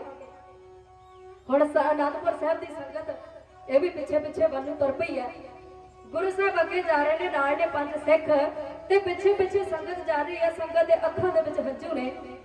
ਪਾਤਸ਼ਾਹ ਮਹਾਰਾਜ ਜੀ ਨੇ ਪਿੱਛੇ ਮੁੜ ਕੇ ਵੇਖਿਆ, आख्या रोवो ना बेटो हंसो देख मुझको, मैं शीस की भेंट चढ़ाने चला हूँ। पापों की अग्नि में जल रही है दुनिया, मैं खून पाके अपना बुझाने चला हूँ। जो जंजों को तोड़े और चोटी को काटे वही तेग खंजर मैं खाने चला हूँ। मेरे बच्चे रोते रहे तो मैं खुश हूँ, मैं हिंदुओं के रोते हंसाने चला। पातशाह आखण लगे ने इथों वापस चले जाओ, ਅਸੀਂ ਹਿੰਦੂ ਧਰਮ ਨੂੰ ਬਚਾਉਣ ਵਾਸਤੇ ਚੱਲੇ ਆ ਤੇ ਪਿਆਰੇ ਹੁਕਮ ਦੀ ਤਾਮੀਲ ਹੋਈ ਹੈ। ਸੰਗਤ ਸਾਰੀ ਵਾਪਸ ਚਲੀ ਗਈ ਹੈ। ਪਾਤਸ਼ਾਹ ਬੜਾ ਹੁੰਦੇ ਹੋਏ ਪਹੁੰਚ ਗਏ ਨੇ ਆਗਰੇ। ਆਗਰੇ ਗੁਰੂ ਸਾਹਿਬ ਦੀ ਗ੍ਰਿਫਤਾਰੀ ਹੋਈ ਹੈ ਤੇ ਨਾਲ ਦੇ ਤਿੰਨਾਂ ਸਿੱਖਾਂ ਨੂੰ ਗ੍ਰਿਫਤਾਰ ਕਰਕੇ ਇੱਕ ਹਵੇਲੀ ਦੇ ਵਿੱਚ ਰੱਖਿਆ ਗਿਆ। ਉਸ ਤੋਂ ਬਾਅਦ ਧੰਨ ਗੁਰੂ ਤੇਗ ਬਹਾਦਰ ਪਾਤਸ਼ਾਹ ਮਹਾਰਾਜ ਜੀ ਦੀ ਪੇਛੀ ਹੋਈ ਹੈ ਔਰੰਗਜ਼ੇਬ ਬਾਦਸ਼ਾਹ ਦੇ ਸਾਹਮਣੇ। ਪੇਛੀ ਦਾ ਦਿਨ ਆਇਆ। औरंगजेब बादशाह ने गुरु साहब का बड़ा स्वागत किया है। इन्हें चंदन की चौकी मंगाई है। चंदन की चौकी ते बादशाह महाराज जी ने बिठाया। गुरु साहब ने चंदन की चौकी ते बिठा के की कह रहा है ते बादशाह आगू की जवाब देंदे ने ढाडी जथा बेनती इहो कर रहे हैं।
ਨੌਵੇਂ ਪਾਤਸ਼ਾਹ ਮਹਾਰਾਜ ਜੀ ਨੂੰ ਚੰਦਨ ਦੀ ਚੌਕੀ ਤੇ ਬਿਠਾਇਆ।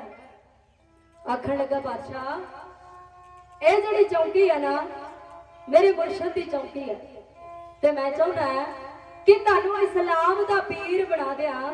ਤੁਸੀਂ ਕਿਰਪਾ ਕਰੋ, ਸਾਡਾ ਇਸਲਾਮ ਧਰਮ ਕਬੂਲ ਕਰੋ ਤੇ ਮੈਂ ਤੁਹਾਨੂੰ ਇਸਲਾਮ ਦਾ ਪੀਰ ਬਣਾਉਣਾ ਚਾਹੁੰਦਾ। ਹੁਣ ਪਾਤਸ਼ਾਹ ਮਹਾਰਾਜ ਜੀ ਨੇ ਗੱਲ ਸੁਣੀ ਹੈ।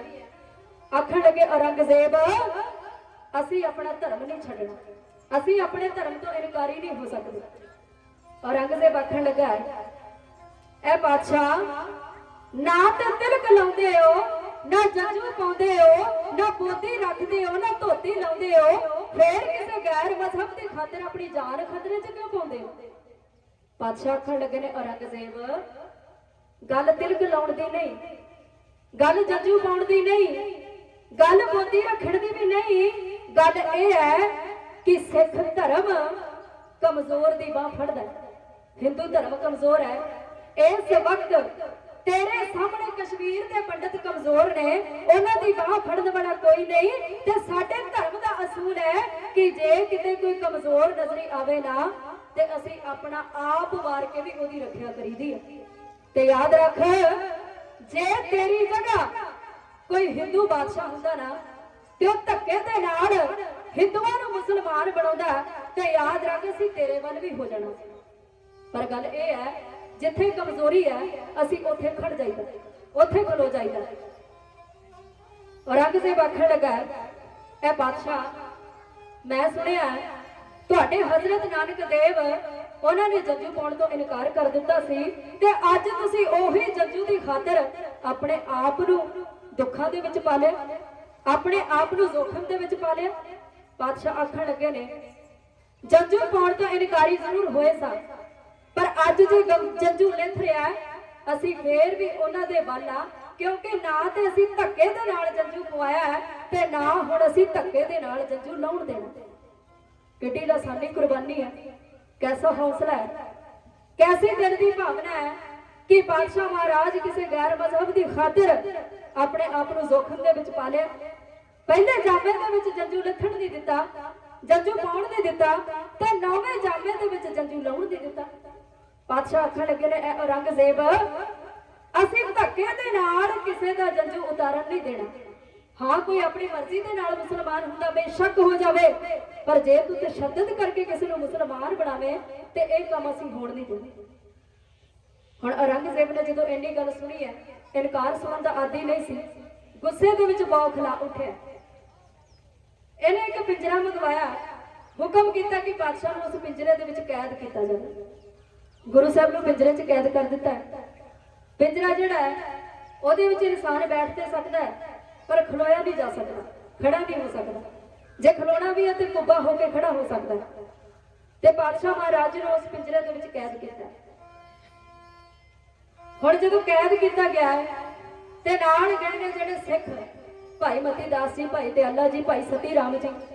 ਭਾਈ ਮਤੀ ਦਾਸ ਜੀ ਨੇ ਵੇਖਿਆ, ਜਾ ਕੇ ਦੋਵੇਂ ਹੱਥ ਜੋੜਿਆ, ਬਾਦਸ਼ਾਹ ਸਾਡੀ ਆਤਮਾ ਕੁਰਲਾ ਰਹੀ ਹੈ, ਸਾਡੇ ਗੁਰੂ ਨੂੰ ਸਾਡੇ ਸਾਹਮਣੇ ਪਿੰਜਰੇ ਦੇ ਵਿੱਚ ਕੈਦ ਕੀਤਾ ਗਿਆ ਹੈ, ਬਾਦਸ਼ਾਹ ਕੋਈ ਕ੍ਰਿਸ਼ਮਾ ਕਰੋ, ਇਹਨਾਂ ਦਾ ਰਾਜ ਭਾਗ ਉਲਟਾ ਦੇ। ਨੌਵੇਂ ਪਾਤਸ਼ਾਹ ਆਖਣ ਲੱਗਿਆ, ਮੇਰੇ ਪਿਆਰੇ ਸਿੱਖਾਂ, ਕਰਾਮਾਤ ਖੁਦਾ ਦੀ ਰਹਿਮਤ ਹੈ ਤੇ ਅਕਾਲ ਪੁਰਖ ਦੇ ਭਾਣੇ ਦੇ ਵਿੱਚ ਰਹਿਣਾ ਹਰ ਸਿੱਖ ਦਾ ਫਰਜ਼ ਹੈ। ਜੇ ਅਕਾਲ ਪੁਰਖ ਦਾ ਇਹੀ ਭਾਣਾ ਹੈ ਤੇ ਸਾਨੂੰ ਮਨਜ਼ੂਰ ਹੈ। ਹੁਣ ਜਦੋਂ ਭਾਈ ਮਤੀ ਦਾਸ ਜੀ ਨੇ ਇੰਨੀ ਗੱਲ ਆਖੀ ਹੈ ਨਾ, ਔਰੰਗਜ਼ੇਬ ਦਾ ਇੱਕ ਕਾਜ਼ੀ ਉਹਨੇ ਇਹ ਗੱਲ ਸੁਣੀ ਹੈ, ਇਹਨੇ ਜਾ ਕੇ ਔਰੰਗਜ਼ੇਬ ਬਾਦਸ਼ਾਹ ਨੂੰ ਸ਼ਿਕਾਇਤ ਕਰ ਦਿੱਤੀ ਹੈ। ਆਖਣ ਲੱਗਾ, ਜਿਹਨਾਂ ਨੂੰ ਤੂੰ ਧਰਮ ਮਨਾਉਣਾ ਚਾਹੁੰਦਾ ਹੈ ਨਾ, ਉਹ ਤੇਰਾ ਰਾਜ ਭਾਗ ਉਲਟਾਉਣ ਦੀਆਂ ਸਾਜ਼ਿਸ਼ਾਂ ਬਣਾ ਰਹੇ ਨੇ। ਹੁਣ ਔਰੰਗਜ਼ੇਬ ਨੇ ਭਾਈ ਮਤੀ ਦਾਸ ਜੀ ਨੂੰ ਬੁਲਾ ਲਿਆ, ਆਖਿਆ, ਮਤੀ ਦਾਸਾ ਤੈਨੂੰ ਬੜਾ ਚਾਹ ਹੈ ਮੇਰੇ ਰਾਜ ਭਾਗ ਉਲਟਾਉਣ ਦਾ, ਆ ਮੈਂ ਤੇਰੇ ਸਾਹਮਣੇ ਖਲੋਤਾ ਹੈ, ਜੋ ਤੇਰਾ ਜੀ ਚਾਹੁੰਦਾ ਤੂੰ ਕਰ ਸਕਦਾ, ਪਰ ਜੇ ਤੂੰ ਮੇਰਾ ਹੁਕਮ ਨਾ ਮੰਨੇ ਤੈਨੂੰ ਮੌਤ ਦੀ ਘਾਟ ਉਤਾਰ ਦਿੱਤਾ ਜਾਵੇਗਾ, ਤੇ ਨਹੀਂ ਤੇ ਤੈਨੂੰ ਮੁਸਲਮਾਨ ਹੋਣਾ ਪੈਣਾ। ਭਾਈ ਮਤੀ ਦਾਸ ਜੀ ਨੇ ਇਨਕਾਰ ਕਰ ਦਿੱਤਾ। ਹੁਣ ਭਾਈ ਮਤੀ ਦਾਸ ਜੀ ਲਈ ਫਤਵਾ ਜਾਰੀ ਹੋਇਆ, ਆਖਿਆ ਇਹਨਾਂ ਨੂੰ 2 ਫਾੜ ਕਰ ਦਿੱਤਾ ਜਾਂਦਾ। ਭਾਈ ਮਤੀ ਦਾਸ ਜੀ ਨੂੰ 2 ਫਾੜ ਕਰ ਦਿੱਤਾ। ਤੇ ਜਦੋਂ ਪਾਤਸ਼ਾਹ ਮਹਾਰਾਜ ਜੀ ਦੇ ਸਾਹਮਣੇ ਪਿੰਜਰਾ, ਇੱਕ ਪਾਸੇ ਪਿੰਜਰਾ ਤੇ ਇੱਕ ਪਾਸੇ ਭਾਈ ਮਤੀ ਦਾਸ ਜੀ ਨੂੰ ਚੀਰਿਆ ਜਾ ਰਿਹਾ ਨਾ, ਤੇ ਜਲਾਦ ਨੇ ਜਦੋਂ ਭਾਈ ਮਤੀ ਦਾਸ ਜੀ ਦੇ ਸੀਸ ਤੇ ਆਰਾ ਰੱਖਿਆ ਨਾ, ਆਖਣ ਲੱਗਾ ਮਤੀ ਦਾਸਾ ਕੋਈ ਆਖਰੀ ਇੱਛਾ ਹੈ? ਜੇ ਹੈ ਤੇ ਮੈਨੂੰ ਦੱਸ, ਮੈਂ ਤੇਰੀ ਆਖਰੀ ਇੱਛਾ ਪੂਰੀ ਕਰਾਂਗਾ। ਅੱਗੋਂ ਮੋੜ ਕੇ ਸਿੱਖ ਨੇ ਜਵਾਬ ਦਿੱਤਾ, ਪੂਰੀ ਮੇਰੀ ਜੇ ਆਖਰੀ ਹੱਲ ਹੋਵੇ, ਮੇਰੇ ਸੀਸ ਤੇ ਜਦੋਂ ਵੀ ਚੱਲੇ ਆਰਾ, ਮੇਰਾ ਮੂੰਹ ਗੁਰੂ ਪਿੰਜਰੇ ਵੱਲ ਹੋਵੇ। ਆਖਣ ਲੱਗਾ ਐ ਜਲਾਦਾ, ਜੇ ਤੂੰ ਚਾਹੁੰਦਾ ਹੈ ਮੇਰੀ ਆਖਰੀ ਇੱਛਾ ਪੂਰੀ ਕਰਨੀ, ਤੇ ਮੇਰੇ ਸੀਸ ਤੇ ਜਦੋਂ ਆਰਾ ਚਲਾਉਣਾ ਨਾ, ਤੇ ਮੇਰਾ ਮੂੰਹ ਜਿਹੜਾ ਨਾ ਉਹ ਮੇਰੇ ਗੁਰੂ ਦੇ ਪਿੰਜਰੇ ਵੱਲ ਨੂੰ ਕਰ ਦੇ। ਭਾਈ ਮਤੀ ਦਾਸ ਜੀ ਦਾ ਸੀਸ ਦੋ ਫਾੜ ਹੋ ਕੇ ਧਰਤੀ ਤੇ ਡਿੱਗ ਗਿਆ, ਇੱਕ ਤੋਂ ਦੋ ਹੋ ਕੇ ਧਰਤੀ ਤੇ ਡਿੱਗੇ ਨੇ। ਭਾਈ ਦਿਆਲਾ ਜੀ ਦੇ ਕੋਲੋਂ ਇੱਕ ਘਰ ਜਾਇਆ ਨਹੀਂ ਗਿਆ, ਜਾ ਕੇ ਆਖਿਆ ਔਰੰਗਜ਼ੇਬ ਇੰਨਾ ਜ਼ੁਲਮ ਕਰ ਰਿਹਾ ਹੈ, ਇੱਕ ਦਿਨ ਤੇਰਾ ਰਾਜ ਤਹਿਸ ਮਹਿਸ ਹੋ ਜਾਣਾ।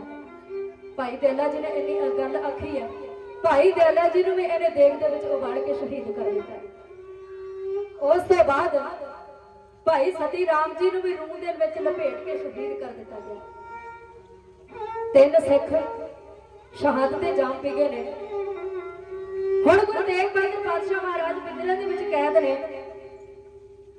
ਤੇ ਔਰੰਗਜ਼ੇਬ ਨੇ ਸੋਚਿਆ ਕਿ ਤਿੰਨ ਸਿੱਖ ਗੁਰੂ ਦੇ ਮੈਂ ਗੁਰੂ ਦੇ ਸਾਹਮਣੇ ਸ਼ਹੀਦ ਕਰ ਦਿੱਤੇ ਨੇ, ਹੋ ਸਕਦਾ ਹੈ ਕਿ ਗੁਰੂ ਦਾ ਮਨ ਤਬਦੀਲ ਹੋ ਗਿਆ ਹੋਵੇ। ਇਹਨੇ ਪਾਤਸ਼ਾਹ ਮਹਾਰਾਜ ਜੀ ਨੂੰ ਫਿਰ ਤੀਜੀ ਪੇਸ਼ੀ ਵਾਸਤੇ ਬੁਲਾਇਆ, ਫਿਰ ਪੇਸ਼ੀ ਹੋਈ ਹੈ। ਇਹ ਫਿਰ ਆਖਣ ਲੱਗਾ ਪਾਤਸ਼ਾਹ ਕਿਉਂ ਜ਼ਦ ਕਰਦੇ ਹੋ, ਨਾ ਤਿਲਕ ਲਾਉਂਦੇ ਹੋ, ਨਾ ਜੱਜੂ ਪਾਉਂਦੇ ਹੋ, ਫਿਰ ਕਿਸੇ ਗੈਰ ਮਜ਼ਹਬ ਦੀ ਖਾਤਰ ਜਾਨ ਕਿਉਂ ਗਵਾਉਣੀ? ਪਾਤਸ਼ਾਹ ਆਖਣ ਲੱਗੇ ਨੇ ਨਹੀਂ, ਗੱਲ ਜੱਜੂ ਪਾਉਣ ਦੀ ਨਹੀਂ, ਤਿਲਕ ਲਾਉਣ ਦੀ ਨਹੀਂ, ਅਸੀਂ ਜੇ ਹਿੰਦੂ ਧਰਮ ਦੀ ਬਾਹ ਫੜੀ ਹੈ ਨਾ, ਤੇ ਉਹਨਾਂ ਦਾ ਡੁੱਬਦਾ ਧਰਮ ਜਿਹੜਾ ਜ਼ਰੂਰ ਬਚਾਉਣਾ। ਹੁਣ ਜਦੋਂ ਇੰਨੀ ਗੱਲ ਆਖੀ ਨਾ, ਔਰੰਗਜ਼ੇਬ ਫਿਰ ਗੁੱਸੇ 'ਚ ਆ ਗਿਆ।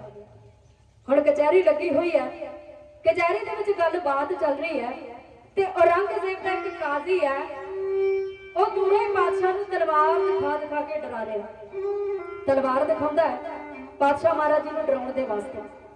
ਪਾਤਸ਼ਾਹ ਜੀ ਨੇ ਇੱਕ ਦੋ ਵਾਰ ਵੇਖਿਆ, ਫਿਰ ਆਖਿਆ ਕਾਜ਼ੀ ਆ ਜਿਹੜੀ ਤਲਵਾਰ ਦਾ ਡਰਾਵਾ ਦੇ ਰਿਹਾ ਹੈ, ਇਹਦੇ ਉੱਤੇ ਕੀ ਲਿਖਿਆ, ਬੜਾ ਜਿਹਾ ਪੜ੍ਹ ਕੇ ਸੁਣਾ।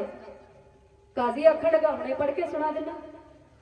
ਕਾਜ਼ੀ ਪੜ੍ਹਨ ਲੱਗਿਆ, ਕਹਿੰਦਾ ਗੁਰੂ ਜੀ ਇਸ ਤਲਵਾਰ ਦੇ ਉੱਤੇ ਲਿਖਿਆ ਕਿ ਇਹ ਸ਼ਾਹਜਹਾਨ ਦੀ ਤਲਵਾਰ ਹੈ। ਤੇ ਪਾਤਸ਼ਾਹ ਨੇ ਅੱਗੋਂ ਆਖਿਆ ਇਹ ਕਾਜ਼ੀ ਤੂੰ ਕਿੱਡਾ ਬੇਅਕਲ ਹੈ, ਉਸ ਸ਼ਾਹਜਹਾਨ ਦੀ ਤਲਵਾਰ ਦਾ ਮੈਨੂੰ ਡਰਾਵਾ ਦੇ ਰਿਹਾ ਹੈ, ਜਿਹੜੀ ਤਲਵਾਰ ਹੈ 4 ਵਾਰ ਮੇਰੇ ਗੁਰੂ ਪਿਤਾ ਧੰਨ ਗੁਰੂ ਹਰਗੋਬਿੰਦ ਪਾਤਸ਼ਾਹ ਮਹਾਰਾਜ ਜੀ ਦੇ ਚਰਨਾਂ 'ਚ ਡਿੱਗੀ। ਇੱਕ ਹਾਰੀ ਹੋਈ ਤਲਵਾਰ ਦਾ ਡਰਾਵਾ ਦੇ ਰਿਹਾ। ਤੂੰ ਸੋਚਦਾ ਹੈ ਕਿ ਤੇਗ ਬਹਾਦਰ 4 ਵਾਰ ਜਿਹੜੀ ਮੇਰੇ ਗੁਰੂ ਪਿਤਾ ਦੇ ਚਰਨਾਂ 'ਚ ਡਿੱਗੀ ਤਲਵਾਰ ਹੈ, ਉਹ ਹਾਰੀ ਹੋਈ ਤਲਵਾਰ ਤੋਂ ਡਰ ਜਾਵੇਗਾ? ਯਾਦ ਰੱਖ ਬੇਅਕਲਾ, ਤੇਗ ਬਹਾਦਰ ਹਾਰੀ ਹੋਈ ਤਲਵਾਰ ਤੋਂ ਨਹੀਂ ਡਰਦਾ। ਤੂੰ ਇਸ ਤਲਵਾਰ ਦਾ ਡਰਾਵਾ ਦੇ ਰਿਹਾ, ਜਿਹੜੀ ਤਲਵਾਰ ਮੇਰੇ ਪਿਤਾ ਜੀ ਨੇ 4 ਵਾਰ ਮੈਦਾਨੇ ਜੰਗ ਦੇ ਵਿੱਚ ਹਰਾਈ ਹੈ, ਉਸ ਤਲਵਾਰ ਦਾ ਮੈਨੂੰ ਡਰਾਵਾ ਦੇ ਰਿਹਾ। ਕਾਜ਼ੀ ਗੁੱਸੇ 'ਚ ਆ ਗਿਆ। ਹੁਣ ਫਤਵਾ ਜਾਰੀ ਹੋਇਆ ਕਿ ਚਾਂਦਨੀ ਚੌਕ ਦੇ ਵਿੱਚ ਧੰਨ ਗੁਰੂ ਤੇਗ ਬਹਾਦਰ ਪਾਤਸ਼ਾਹ ਮਹਾਰਾਜ ਜੀ ਦਾ ਸੀਸ ਕਲਮ ਕੀਤਾ ਜਾਵੇ। ਸਵੇਰ ਹੋਈ ਹੈ, ਗੁਰੂ ਸਾਹਿਬ ਨੂੰ ਦਿੱਲੀ ਦੇ ਵਿੱਚ ਚਾਂਦਨੀ ਚੌਕ ਦੇ ਵਿੱਚ ਲਿਆਂਦਾ ਗਿਆ। ਜਲਾਦ ਆਇਆ ਸੈਯਦ ਜਲਾਲੁਦੀਨ, ਇਹਨੇ ਗੁਰੂ ਸਾਹਿਬ ਦਾ ਤਲਵਾਰ ਮਾਰ ਕੇ ਸੀਸ ਅਲੱਗ ਕਰ ਦਿੱਤਾ। ਪਾਤਸ਼ਾਹ ਮਹਾਰਾਜ ਜੀ ਸ਼ਹਾਦਤ ਤੇ ਜਾਮ ਪਏ ਨੇ। ਸਾਰਾ ਦਿਨ ਬਤੀਤ ਹੋ ਗਿਆ, ਸ਼ਾਮ ਹੋਈ ਹੈ। ਆਇਆ ਗੁਰੂ ਦਾ ਪਿਆਰਾ ਸਿੱਖ ਸੂਰਵੀਰ ਬਹਾਦਰ ਯੋਧਾ ਭਾਈ ਜੱਤਾ ਜੀ। ਇੰਨਾ ਕਹਿਰ, ਇੰਨਾ ਜ਼ੁਲਮ, ਇੰਨੀ ਸਖਤਾਈ, ਵਰਦੀ ਹਨੇਰੀ ਜ਼ੁਲਮ ਦੀ, ਜ਼ੁਲਮ ਦੇ ਪੈਰ ਦੇ ਵਿੱਚੋਂ ਗੁਰੂ ਸਾਹਿਬ ਦਾ ਸੀਸ ਚੁੱਕਿਆ। ਚੁੱਕ ਕੇ ਸੀਸ ਪਹੁੰਚ ਗਏ ਨੇ ਅਨੰਦਪੁਰ ਸਾਹਿਬ ਵਿਖੇ। ਅਨੰਦਪੁਰ ਸਾਹਿਬ ਵਿਖੇ ਸੀਸ ਲੈ ਕੇ ਗਏ ਨੇ। 9ਵੇਂ ਪਾਤਸ਼ਾਹ ਮਹਾਰਾਜ ਜੀ ਦਾ ਸੀਸ ਲੈ ਕੇ ਧੰਨ ਗੁਰੂ ਗੋਬਿੰਦ ਸਿੰਘ ਪਾਤਸ਼ਾਹ ਮਹਾਰਾਜ ਜੀ ਦੇ ਸਨਮੁਖ ਕੀਤਾ। ਪਾਤਸ਼ਾਹ ਮਹਾਰਾਜ ਜੀ ਦੀ ਝੋਲੀ ਦੇ ਵਿੱਚ ਪਾਇਆ ਤੇ ਪਾਤਸ਼ਾਹ ਜੀ ਨੇ ਘੁੱਟ ਕੇ ਛਾਤੀ ਦੇ ਨਾਲ ਲਾ ਕੇ ਕੀ ਆਖਿਆ, ਢਾਡੀ ਜਥਾ ਬੇਨਤੀ ਇਹੋ ਕਰ ਰਹੇ।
इंज बुलाया हो ओ पाला प्रीतम प्यार ना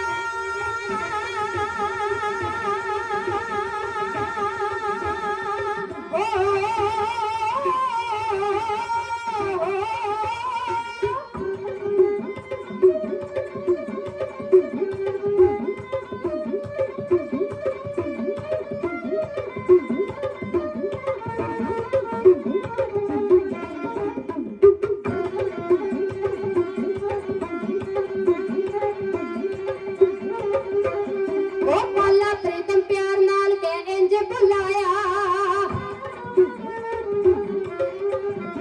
ओ पाला प्रीतम प्यार नाल के इंज बुलाया हो रंग रेडा तू रंग रेडा हो रंग रेडा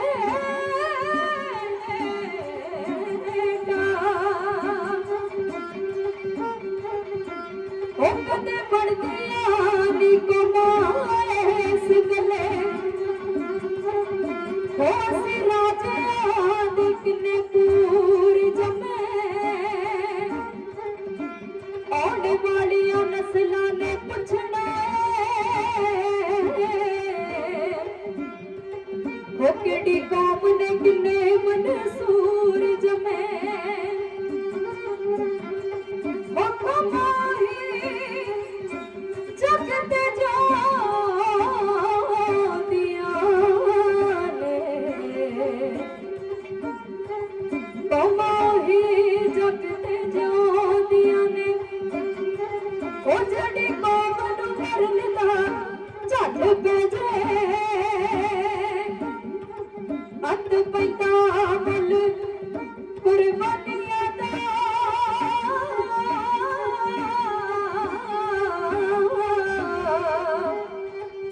हो पावे अज पैजे पावे कल पैजे हो पावे अज पैजे हो पावे कल पैजे हो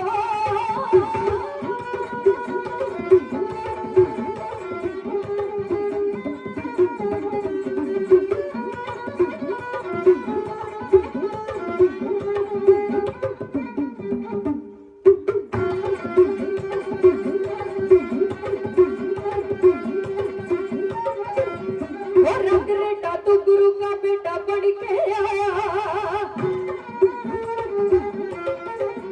वो रंग रेटा तू गुरु का बेटा बन के आया हो हे रंग रेटा तो गुरु का बेटा पढ़ के आया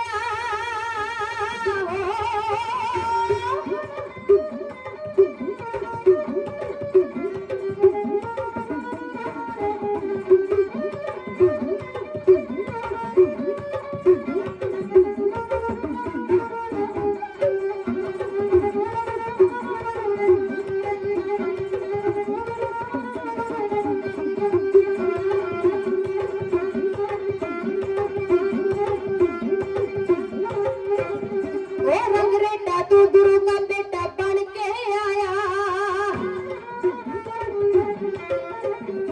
ओ रंग रेटा तू गुरु का बेटा बन के आया हो भाई जीवन सिंह जी हो कौम दा नाम चमकाया हो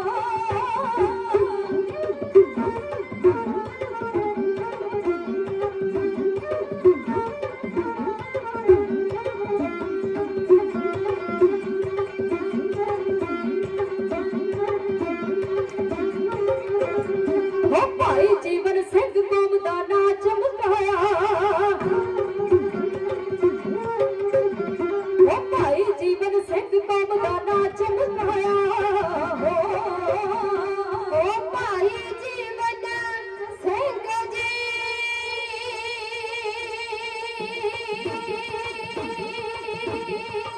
ओ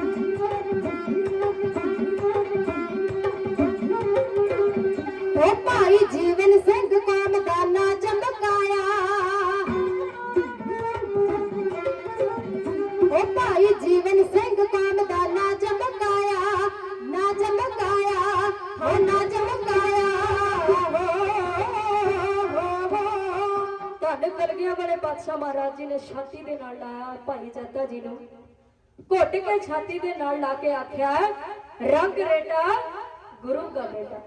ਤੇ ਯਾਦ ਰੱਖਿਓ, ਇਤਿਹਾਸ ਦੇ ਵਿੱਚ 2 ਸਿੱਖਾਂ ਨੂੰ ਇਹ ਮਾਣ ਪ੍ਰਾਪਤ ਹੋਇਆ ਗੁਰੂ ਦੀ ਛਾਤੀ ਨਾਲ ਲੱਗਣ ਦਾ। ਇੱਕ ਤੇ 6ਵੇਂ ਸਤਿਗੁਰੂ ਪਾਤਸ਼ਾਹ ਮਹਾਰਾਜ ਜੀ ਨੇ ਬਾਬਾ ਬਿਧੀ ਚੰਦ ਜੀ ਨੂੰ ਗਲਣਾ ਲਾ ਕੇ ਆਖਿਆ ਸੀ, ਬਿਧੀ ਚੰਦ ਸ਼ੀਨਾ ਗੁਰੂ ਕਾ ਸੀਨਾ।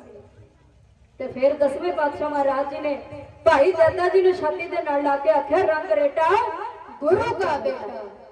ਐਡੀ ਵੱਡੀ ਲਾਸਾਨੀ ਕੁਰਬਾਨੀ ਬਾਬਾ ਜੀ ਨੇ ਸਾਡੇ ਵਾਸਤੇ ਕੀਤੀ ਆ। ਸ਼੍ਰੋਮਣੀ ਸ਼ਹੀਦ ਬਾਬਾ ਜੀਵਨ ਸਿੰਘ ਜੀ ਤੇ ਪਿਆਰਿਓ, ਸਾਡਾ ਫਰਜ਼ ਬਣਦਾ ਹੈ ਕਿ ਅਸੀਂ ਕਦਰ ਕਰੀਏ, ਗੁਰੂ ਦੇ ਸਿੱਖ ਬਣੀਏ, ਸਿੰਘ ਸਜੀਏ, ਖੰਡੇ ਬਾਟੇ ਦੀ ਪੌੜ ਛਕੀਏ, ਅੰਮ੍ਰਿਤ ਦੀ ਦਾਤ ਲਈਏ, ਕਿਉਂਕਿ ਸਾਡੇ ਗੁਰੂ ਸਾਹਿਬਾਨਾਂ ਨੇ ਸਾਡੇ ਵਾਸਤੇ ਬੜੀਆਂ ਕੁਰਬਾਨੀਆਂ ਕੀਤੀਆਂ। ਪਰ ਅੱਜ ਅਸੀਂ ਅਵੇਸਲੇ ਹੋਈ ਜਾਂਦੇ ਹਾਂ ਗੁਰੂ ਦੇ ਹੁਕਮ ਤੋਂ। ਅਸੀਂ ਗੁਰੂ ਦੇ ਹੁਕਮ ਦੀ ਤਾਮੀਲ ਨਹੀਂ ਕਰਦੇ, ਪਰ ਸਾਡਾ ਫਰਜ਼ ਬਣਦਾ ਹੈ, ਜੇ ਇਸ ਗੁਰੂ ਨੇ ਸਾਡੀ ਖਾਤਰ ਆਪਣਾ ਸਾਰਾ ਸਰਬੰਸ ਵਾਰ ਦਿੱਤਾ ਹੈ, ਉਸ ਗੁਰੂ ਦੇ ਹੁਕਮ ਦੀ ਤਾਮੀਲ ਕਰੀਏ, ਖੰਡੇ ਬਾਟੇ ਦੀ ਪੌੜ ਛਕੀਏ, ਸਿੰਘ ਸਜੀਏ। ਆਓ ਜਿਤਨਾ ਕਿ ਸਮਾਂ ਪ੍ਰਬੰਧਕ ਜਨਾਂ ਦੇ ਵੱਲੋਂ ਹੁਕਮ ਹੋਇਆ ਸੀ, ਸਮੇਂ ਦੀ ਸਮਾਪਤੀ ਹੈ। ਇਤਿਹਾਸਿਕ ਵਿਚਾਰਾਂ ਕਰਦੇ ਹਾਂ, ਕਈ ਪ੍ਰਕਾਰ ਦੀਆਂ ਗਲਤੀਆਂ ਗੁਸਤਾਖੀਆਂ ਉਣਤਾਈਆਂ ਰਹਿ ਗਈਆਂ ਹੋਣਗੀਆਂ। ਆਪ ਪ੍ਰਭੂ ਵਰਗੀ ਸੰਗਤ ਬਖਸ਼ਣੇ ਉਦੋਂ ਬਖਸ਼ ਲੈਣਾ। ਇਤਿਹਾਸ ਦਾ ਸਤਿਕਾਰ ਕਰਦੇ ਹਾਂ, ਆਪ ਰੱਬ ਵਰਗੀ ਸੰਗਤ ਨੇ ਬੇਅੰਤ ਆਸੀਸ ਦੇ ਕੇ ਨਿਵਾਜਿਆ। ਮੈਂ ਆਪਣੇ ਢਾਡੀ ਜਥੇ ਵੱਲੋਂ ਆਪ ਜੀ ਦਾ ਤਹਿ ਦਿਲ ਤੋਂ ਧੰਨਵਾਦ ਕਰਦੀ ਹਾਂ। ਅਰਦਾਸ ਕਰਦੀ ਹਾਂ ਸਤਿਗੁਰੂ ਪਾਤਸ਼ਾਹ ਮਹਾਰਾਜ ਆਪ ਜੀ ਦੀਆਂ ਕਮਾਈਆਂ ਦੇ ਵਿੱਚ ਬਰਕਤਾਂ ਪਾਉਣ, ਆਪ ਜੀ ਦਾ ਕਦਮ ਕਦਮ ਚੱਲਿਆ ਲੇਖੇ ਦੇ ਵਿੱਚ ਲਾਉਣ, ਆਪ ਜੀ ਦੀਆਂ ਸਦ ਭਾਵਨਾਵਾਂ ਮਨੋ ਕਾਮਨਾਵਾਂ ਸਤਿਗੁਰੂ ਪਾਤਸ਼ਾਹ ਮਹਾਰਾਜ ਜੀ ਸੰਪੂਰਨ ਕਰਨ। ਸਟੇਜ ਸਕੱਤਰ ਮੇਰੇ ਬਹੁਤ ਹੀ ਸਤਿਕਾਰਯੋਗ ਬਾਬਾ ਮਾਨ ਸਿੰਘ ਹੁਣਾਂ ਦਾ ਬਹੁਤ ਬਹੁਤ ਧੰਨਵਾਦ। ਨਗਰ ਡੰਡੂਆ ਪਿਪਰੀਆ ਦੀ ਸਮੁੱਚੀ ਸੰਗਤ ਦਾ ਬਹੁਤ ਬਹੁਤ ਧੰਨਵਾਦ। ਗੁਰਦੁਆਰਾ ਸਾਹਿਬ ਦੀ ਸਮੁੱਚੀ ਪ੍ਰਬੰਧਕ ਕਮੇਟੀ ਦਾ ਬਹੁਤ ਬਹੁਤ ਧੰਨਵਾਦ।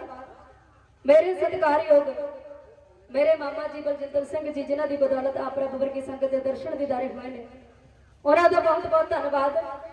ਇਤਨੀ ਕਿ ਬੇਨਤੀ ਕਰੋ ਪ੍ਰਵਾਨ, ਕੋਟਾਨ ਕੋਟ ਸ਼ੁਕਰਗੁਜ਼ਾਰ ਹਾਂ ਸਾਹਿਬ ਸ੍ਰੀ ਗੁਰੂ ਗ੍ਰੰਥ ਸਾਹਿਬ ਪਾਤਸ਼ਾਹ ਮਹਾਰਾਜ ਜੀ ਦੇ, ਜਿਨ੍ਹਾਂ ਨੇ ਮਨੁੱਖਾ ਜਾਮਾ ਬਖਸ਼ਿਸ਼ ਕਰਕੇ ਆਪਣੇ ਦਰ ਦੇ ਢਾਡੀ ਹੋਣ ਦਾ ਮਾਣ ਬਖਸ਼ਿਆ। ਆਪ ਜੀ ਦੀ ਸੇਵਾ ਕਰ ਰਿਹਾ ਸੀ ਕੌਰ ਖਾਲਸਾ ਢਾਡੀ ਜਥਾ ਨਕੋਦਰ ਵਾਲੇ ਸਾਊਂਡ ਵਾਲੇ ਵੀਰ ਜੀ ਦਾ ਬਹੁਤ ਬਹੁਤ ਧੰਨਵਾਦ। ਬੜਾ ਵਧੀਆ ਸਾਊਂਡ ਹੈ, ਕਿਉਂਕਿ ਅੱਜ ਕੱਲ ਬੁਲਾਰਾ ਜਿਹੜਾ ਉਹ ਸਾਊਂਡ ਦੇ ਆਸਰੇ ਹੈ। ਕੋਟਾਨ ਕੋਟ ਸ਼ੁਕਰਗੁਜ਼ਾਰ ਹਾਂ ਧੰਨ ਸ੍ਰੀ ਗੁਰੂ ਗ੍ਰੰਥ ਸਾਹਿਬ ਪਾਤਸ਼ਾਹ ਮਹਾਰਾਜ ਜੀ ਦੇ। ਇਤਨੇ ਕੁ ਬੇਨਤੀਆਂ ਕਰੋ ਪ੍ਰਵਾਨ, ਦਿਓ ਅਸੀਸ। ਇੱਕ ਵਾਰੀ ਫਿਰ ਰਸਨਾ ਨੂੰ ਪਵਿੱਤਰ ਕਰਦੇ ਹੋਏ ਗੱਜ ਕੇ ਕਹਿ ਦਿਓ ਜੀ, ਵਾਹਿਗੁਰੂ ਜੀ ਕਾ ਖਾਲਸਾ ਵਾਹਿਗੁਰੂ ਜੀ ਕੀ ਫਤਿਹ।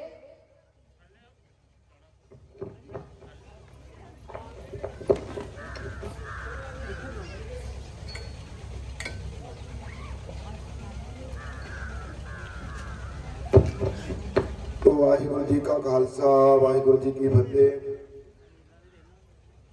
ਆਪ ਜੀ ਸਰਵਣ ਕਰ ਰਹੇ ਸੀ ਕੌਲ ਖਾਲਸਾ ਢਾਡੀ ਜਥਾ ਨਕੋਦਰ ਵਾਲੇ ਪੰਜਾਬ ਤੋਂ, ਜਿਨ੍ਹਾਂ ਨੇ ਆਪ ਸੰਗਤਾਂ ਨੂੰ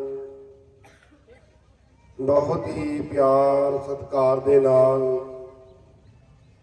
ਸਤਿਗੁਰੂ ਗੁਰੂ ਤੇਗ ਬਹਾਦਰ ਮਹਾਰਾਜ ਜੀ ਦੀ ਲਾਸਾਨੀ ਸ਼ਹੀਦੀ ਅਤੇ ਧੰਨ ਧੰਨ ਸ਼੍ਰੋਮਣੀ ਬਾਬਾ ਜੀਵਨ ਸਿੰਘ ਜੀ ਦੀ ਬਹਾਦਰੀ ਆਪ ਜੀ ਦੇ ਸਨਮਾਨ ਰੱਖੀ ਹੈ। ਸੋ ਕੌਰ ਖਾਲਸਾ ਢਾਡੀ ਜਥੇ ਦਾ ਸਮੂਹੀ ਇਲਾਕੇ ਦੀਆਂ ਸੰਗਤਾਂ ਵੱਲੋਂ ਬਹੁਤ ਬਹੁਤ ਧੰਨਵਾਦ। ਗੁਰੂ ਸਾਹਿਬ ਜੀ ਦੇ ਚਰਨਾਂ ਵਿੱਚ ਅਰਦਾਸ ਹੈ ਕਿ ਇਸੇ ਤਰ੍ਹਾਂ ਹੀ ਭੈਣਾਂ ਆਗਾਮੀ ਗੁਰੂ ਪੰਥ ਖਾਲਸੇ ਦੀ ਪ੍ਰਚਾਰ ਰਾਹੀਂ ਸੇਵਾ ਕਰਦੇ ਰਹਿਣ ਅਤੇ ਸਤਿਗੁਰੂ ਜੀ ਤੰਦਰੁਸਤੀਆਂ ਚੜ੍ਹਦੀਆਂ ਕਲਾ ਭੈਣਾਂ ਨੂੰ ਬਖਸ਼ਿਸ਼ ਕਰਨ, ਗੁਰੂ ਸਾਹਿਬ ਦੀ ਕਿਰਪਾ ਰੱਖਣ।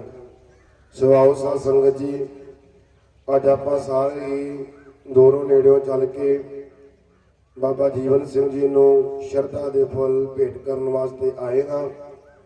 ਹੁਣ ਸਮਾਪਤੀ ਹੈ। ਸਮਾਪਤੀ ਤੋਂ ਪਹਿਲਾਂ ਆਪਣੇ ਪਾਸ ਕੁਝ ਸੱਜਣ ਪਤਵੰਤੇ ਗੁਰਮਤਿ ਪਿਆਰੇ ਪਹੁੰਚੇ ਹਨ, ਜਿਨ੍ਹਾਂ ਵੱਲੋਂ ਗੁਰਦੁਆਰਾ ਸਾਹਿਬ ਜੀ ਦੀ ਕਮੇਟੀ ਵੱਲੋਂ ਸ਼ਿਰਪਾਓ ਦੇ ਕੇ ਸਨਮਾਨ ਕੀਤਾ ਜਾਵੇਗਾ। ਫਿਰ 6 ਪੌੜੀਆਂ ਆਨੰਦ ਸਾਹਿਬ ਜੀ ਦਾ ਪਾਠ, ਉਸ ਤੋਂ ਬਾਅਦ ਵਿੱਚ ਅਰਦਾਸ ਹੋਵੇਗੀ।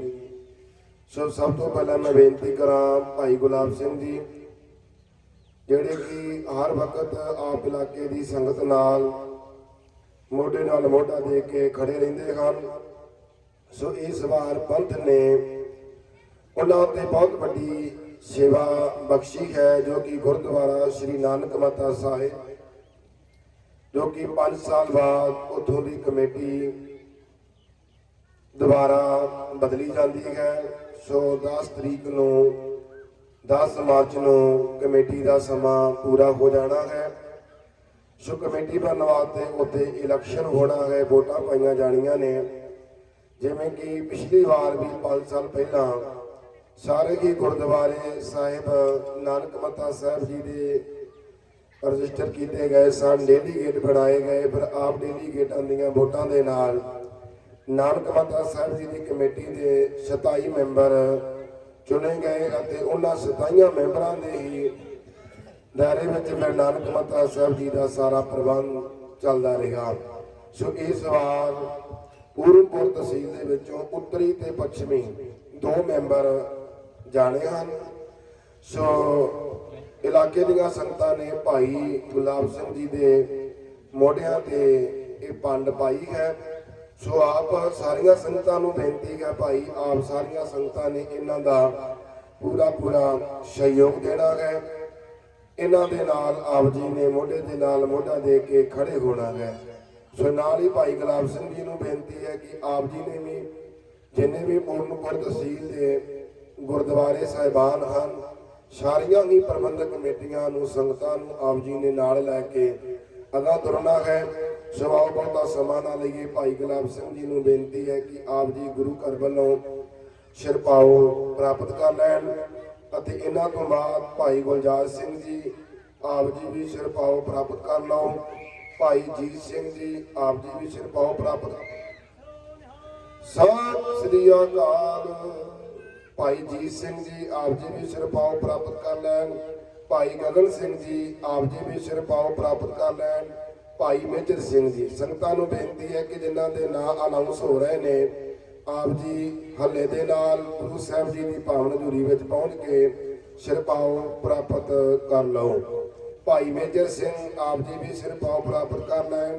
ਭਾਈ ਹਰਪਾਲ ਸਿੰਘ ਜੀ ਆਪ ਜੀ ਵੀ ਸਿਰਪਾਓ ਪ੍ਰਾਪਤ ਕਰ ਲੈਣ। ਭਾਈ ਲਖਵੀਰ ਸਿੰਘ ਜੀ ਮਾਧੋਪੁਰ ਆਪ ਜੀ ਵੀ ਸਿਰਪਾਓ ਪ੍ਰਾਪਤ ਕਰ ਲਓ। ਭਾਈ ਬਲਜਿੰਦਰ ਸਿੰਘ ਜੀ ਕਾਕਾ, ਸਤਿ ਸ੍ਰੀ ਅਕਾਲ। ਭਾਈ ਬਲਜਿੰਦਰ ਸਿੰਘ ਜੀ ਕਾਕਾ ਆਪ ਜੀ ਵੀ ਸਿਰਪਾਓ ਪ੍ਰਾਪਤ ਕਰ ਲੈਣ। ਗ੍ਰੰਥੀ ਸਾਹਿਬ ਭਾਈ ਕਰਮਜੀਤ ਸਿੰਘ ਜੀ ਆਪ ਜੀ ਨੂੰ ਵੀ ਬੇਨਤੀ ਹੈ ਕਿ ਆਪ ਜੀ ਵੀ ਸਿਰਪਾਓ। ਸਤਿ ਸ੍ਰੀ ਅਕਾਲ। ਭਾਈ ਹਰਦੀਪ ਸਿੰਘ ਜੀ ਮਾਲਵਾ ਆਪ ਜੀ ਨੂੰ ਵੀ ਬੇਨਤੀ ਹੈ ਕਿ ਆਪ ਜੀ ਵੀ ਸਿਰਪਾਓ ਪ੍ਰਾਪਤ ਕਰ ਲੈਣ। ਭਾਈ ਸਤਪਾਲ ਸਿੰਘ ਜੀ ਰਾਮਪੁਰ ਕੋਣ ਵਾਲੇ ਆਪ ਜੀ ਨੂੰ ਬੇਨਤੀ ਹੈ ਕਿ ਆਪ ਜੀ ਵੀ ਸਿਰਪਾਓ ਪ੍ਰਾਪਤ ਕਰ ਲੈਣ। ਸੋ ਜਿਨ੍ਹਾਂ ਪਿਆਰਿਆਂ ਦੇ ਨਾਂ ਅਨਾਉਂਸ ਕੀਤੇ ਗਏ ਨੇ, ਆਪ ਜੀ ਹੱਲੇ ਦੇ ਨਾਲ ਆ ਕੇ ਸਿਰਪਾਓ ਆਪੋ ਆਪਣੇ ਪ੍ਰਾਪਤ ਕਰ ਲਓ। ਸਤਿ ਸ੍ਰੀ ਅਕਾਲ। ਸੋ ਆਪ ਸੰਗਤਾਂ ਦਾ ਬਹੁਤ ਧੰਨਵਾਦ, ਜੋ ਆਪ ਸੰਗਤਾਂ ਦੂਰੋਂ ਨੇੜਿਓਂ ਚੱਲ ਕਰਕੇ ਬਾਬਾ ਜੀਵਨ ਸਿੰਘ ਜੀ ਦੀ ਸ਼ਹਾਦਤ ਦਿਹਾੜੇ ਨੂੰ ਮੁੱਖ ਰੱਖਦੇ ਆ। ਸਤਿ ਸ੍ਰੀ ਅਕਾਲ। ਆਪ ਜੀ ਨੇ ਸ਼ਰਧਾ ਦੇ ਫੁੱਲ ਭੇਟ ਕੀਤੇ ਹਨ। ਉੱਥੇ ਜਿੰਨੇ ਮੇਰੇ ਵੀਰ ਸਤਿ ਸ੍ਰੀ ਅਕਾਲ ਜੋੜਾ ਘਰ ਦੀ ਜਾਂ ਲੰਗਰਾਂ ਦੀ ਸੇਵਾ ਕਰ ਰਹੇ ਨੇ, ਸਤਿਗੁਰੂ ਜੀ ਕਿਰਪਾ ਕਰੇ ਆਪ ਸਾਰੀਆਂ ਸੰਗਤਾਂ ਦੀ ਸੇਵਾ ਨੂੰ ਪਾਤਸ਼ਾਹ ਜੀ ਦਰ ਤੇ ਪ੍ਰਵਾਨ ਕਰਨ। ਸੋ ਆਓ, ਸਮਾਂ ਕਾਫੀ ਹੋ ਚੁੱਕਾ ਹੈ। ਗਗਨਦੀਪ ਸਿੰਘ ਜੀ ਆਪ ਜੀ ਨੂੰ ਫਿਰ ਬੇਨਤੀ ਹੈ ਕਚਰੇ ਤੋਂ ਕਿ ਆਪ ਜੀ ਵੀ ਆ ਕੇ ਸਿਰਪਾਓ ਪ੍ਰਾਪਤ ਕਰ ਲੈਣ। ਸੋ ਸਮਾਂ ਕਾਫੀ ਹੋ ਚੁੱਕਾ ਹੈ। ਹੁਣ 6 ਪੌੜੀਆਂ ਆਨੰਦ ਸਾਹਿਬ ਜੀ ਦੇ ਪਾਠ ਹੋਣਗੇ। ਉਸ ਤੋਂ ਬਾਅਦ ਵਿੱਚ ਅਰਦਾਸ, ਹੁਕਮਨਾਮੇ ਲਏ ਜਾਣਗੇ, ਕੜਾ ਪ੍ਰਸ਼ਾਦ ਦੀ ਦੇਗ ਵਰਤੇਗੀ, ਗੁਰੂ ਸਾਹਿਬ ਦੇ ਆਪਣੇ ਨਿੱਜੀ ਸਥਾਨਾਂ ਤੇ ਜਾਣਗੇ। ਫਿਰ ਆਪ ਸੰਗਤਾਂ ਨੇ ਲੰਗਰ ਛਕ ਕੇ ਫਿਰ ਜਾਣ ਦੀ ਕਿਰਪਾਲਤਾ ਕਰਨੀ ਹੈ।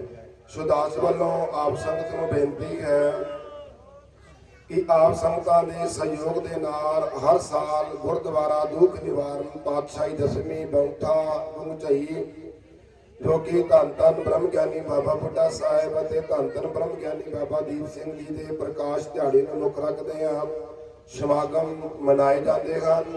ਸੋ ਇਸ ਵਾਰ ਵੀ 15 ਅਤੇ 16 ਮਾਰਚ ਦੇ ਸਮਾਗਮ ਉਲੀਕੇ ਗਏ ਨੇ। ਆਪ ਸੰਗਤਾਂ ਨੇ ਤਰੀਕਾਂ ਯਾਦ ਰੱਖਣੀਆਂ। 15 ਮਾਰਚ 16 ਮਾਰਚ 2 ਦਿਨ ਦੇ ਦੀਵਾਨ ਸਜਣਗੇ। 15 ਮਾਰਚ ਨੂੰ ਖੰਡੇ ਬਾਟੇ ਦੀ ਪੌੜ ਵੀ ਤਿਆਰ ਕੀਤੀ ਜਾਏਗੀ। ਸੋ ਜਿਹੜੀਆਂ ਸੰਗਤਾਂ ਨੇ ਅਜੇ ਤੱਕ ਖੰਡੇ ਬਾਟੇ ਦਾ ਅੰਮ੍ਰਿਤ ਨਹੀਂ ਛਕਿਆ, ਆਪ ਦੀ ਖੰਡੇ ਬਾਟੇ ਦਾ ਅੰਮ੍ਰਿਤ ਜ਼ਰੂਰ ਛਕੋ। ਸੋ ਇਸ ਪ੍ਰੋਗਰਾਮ ਤੇ ਜੋ ਆਪ ਸੰਗਤਾਂ ਦੇ ਸਹਿਯੋਗ ਨਾਲ ਸਤਿਗੁਰਾਂ ਦੇ ਦਰਬਾਰ ਦੀ ਲਗਭਗ 12 ਸਾਲ ਤੋਂ ਲਗਾਤਾਰ ਸੇਵਾ ਚੱਲ ਰਹੀ ਸੀ। ਸੋ ਆਪ ਸੰਗਤਾਂ ਦੇ ਸਹਿਯੋਗ ਦੇ ਨਾਲ ਸਾਰਾ ਦਰਬਾਰ ਸਾਹਿਬ ਮੁਕੰਮਲ ਹੋ ਗਿਆ ਹੈ।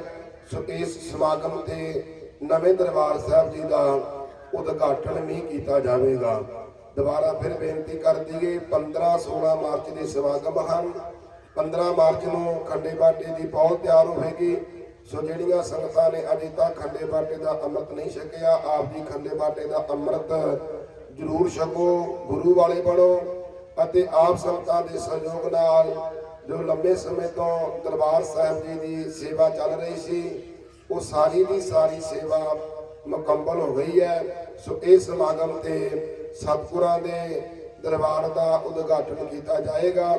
ਪਾਤਸ਼ਾਹ ਜੀ ਦੇ ਸਰੂਪ ਜਿਹੜੇ ਨੇ ਉਹ ਨਵੇਂ ਦਰਬਾਰ ਸਾਹਿਬ ਦੇ ਵਿੱਚ ਪ੍ਰਕਾਸ਼ ਕੀਤੇ ਜਾਣਗੇ। ਆਪ ਸੰਗਤਾਂ ਨੂੰ ਹੱਥ ਜੋੜ ਕੇ ਬੇਨਤੀ ਹੈ, ਜਿਵੇਂ ਹਰ ਸਾਲ ਆਪ ਸੰਗਤਾਂ ਹਾਜ਼ਰੀ ਭਰਦੇ ਹੋ, ਤਨ ਮਨ ਧਨ ਦੇ ਨਾਲ ਸੇਵਾ ਕਰਦੇ ਨੇ, ਇਸ ਵਾਰ ਵੀ ਆਪ ਸੰਗਤਾਂ ਨੇ ਹਾਜ਼ਰੀ ਭਰਨੀ ਹੈ ਅਤੇ ਨਾਲ ਹੀ ਤਨ ਮਨ ਧਨ ਦੇ ਨਾਲ ਆਪ ਜੀ ਨੇ ਸੇਵਾ ਵਿੱਚ ਵੀ ਪੂਰਾ ਆਪਣਾ ਯੋਗਦਾਨ ਪਾਉਣਾ ਹੈ।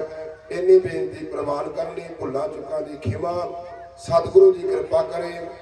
ਅੱਜ ਬਾਬਾ ਬਲਕਾਰ ਸਿੰਘ ਜੀ ਉਹਨਾਂ ਦੇ ਕੋਲ ਕੋਈ ਵਿਚਾਰ ਵਾਸਤੇ ਟਾਈਮ ਰੱਖਿਆ ਗਿਆ ਸੀ।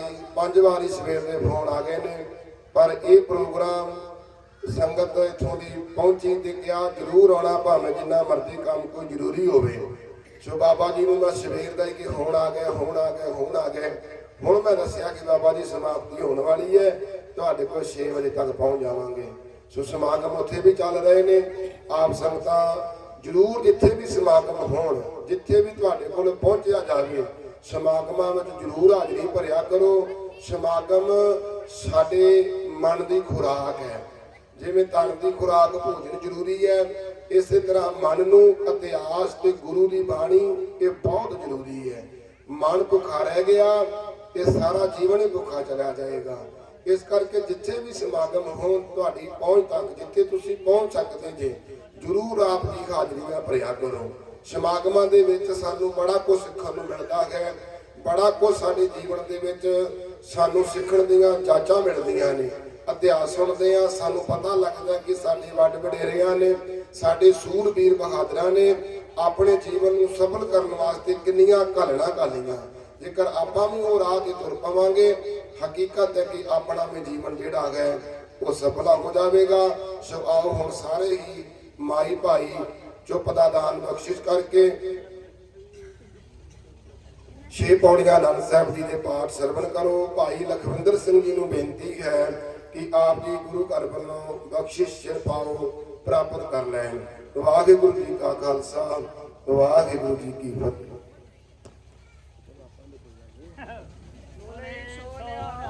ਸਤਿ ਸ੍ਰੀ ਅਕਾਲ।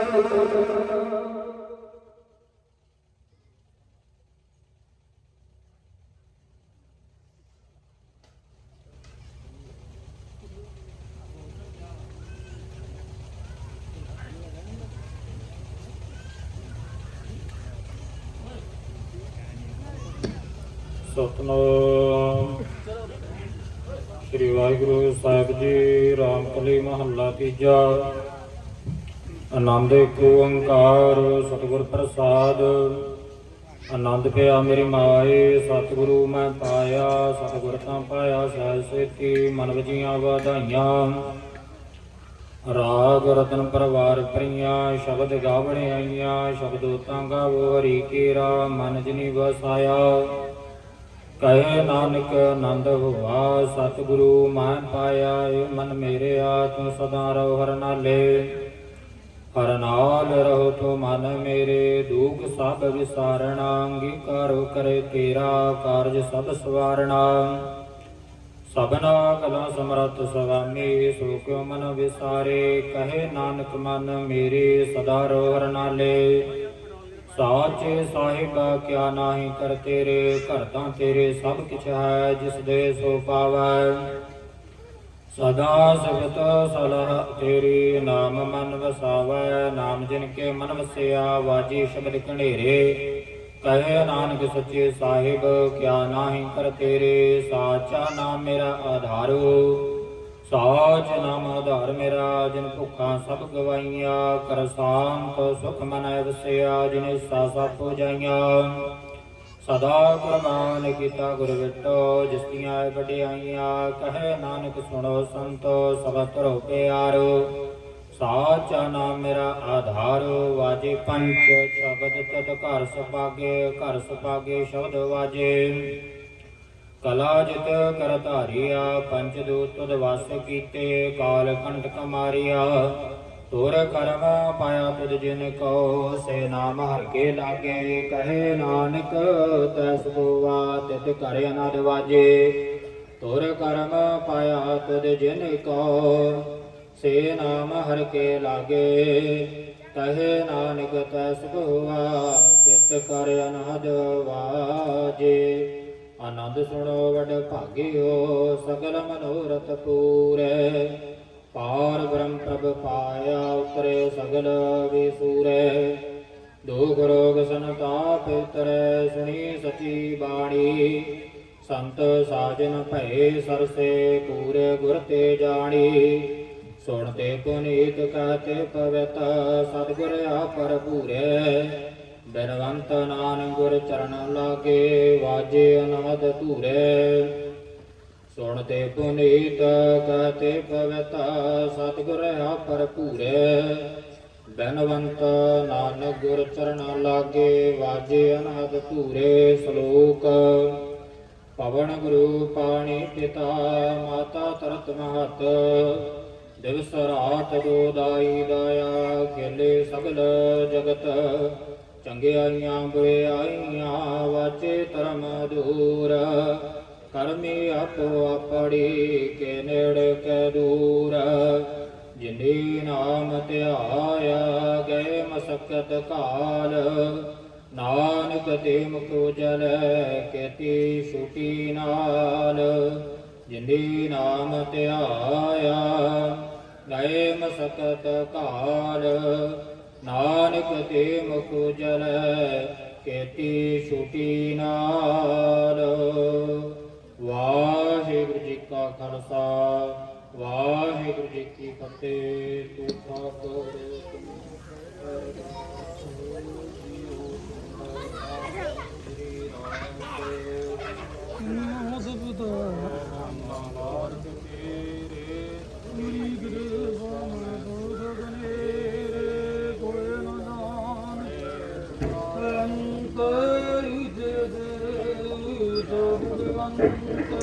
ਸਗਲ ਸਮਗਰੀ ਤੁਮਰਾ ਸੁਦਰਦਾਰ, ਤੁਮ ਦੇ ਹੋਏ ਸੋ ਅਗਿਆਗਾਰ।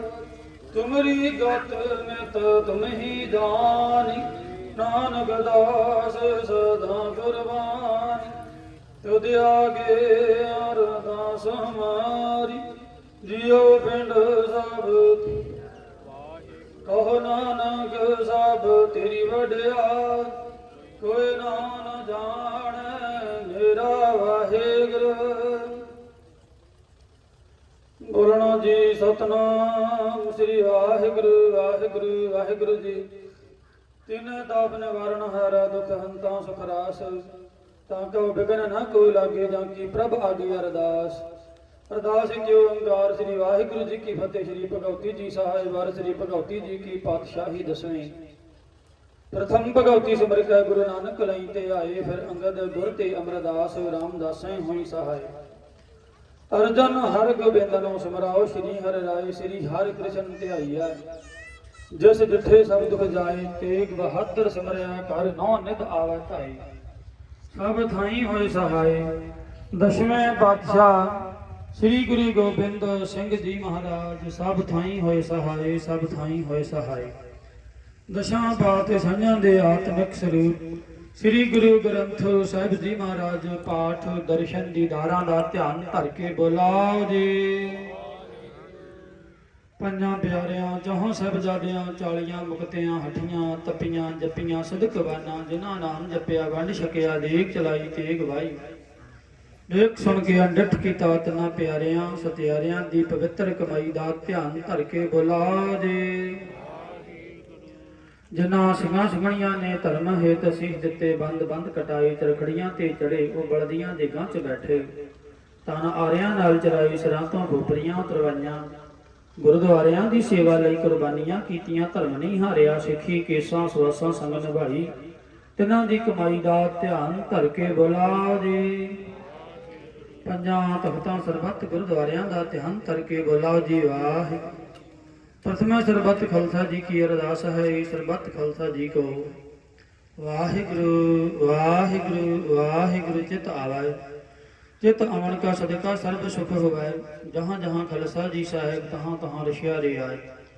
देख तेग फतेह वृद्ध की पैज पंथ की जीत तो श्री साहब जी सहाय खालसा जी के बोल वाले बुला जी वाह।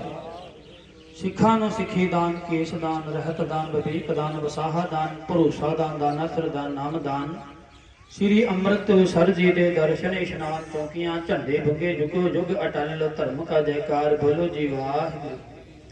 सिखां दा मन नीवा मत उची मत पदा रखा अकाल पुरख हे अकाल पुरख जी आप जी अपने पंथ दी सदा सहाई दातार जियो।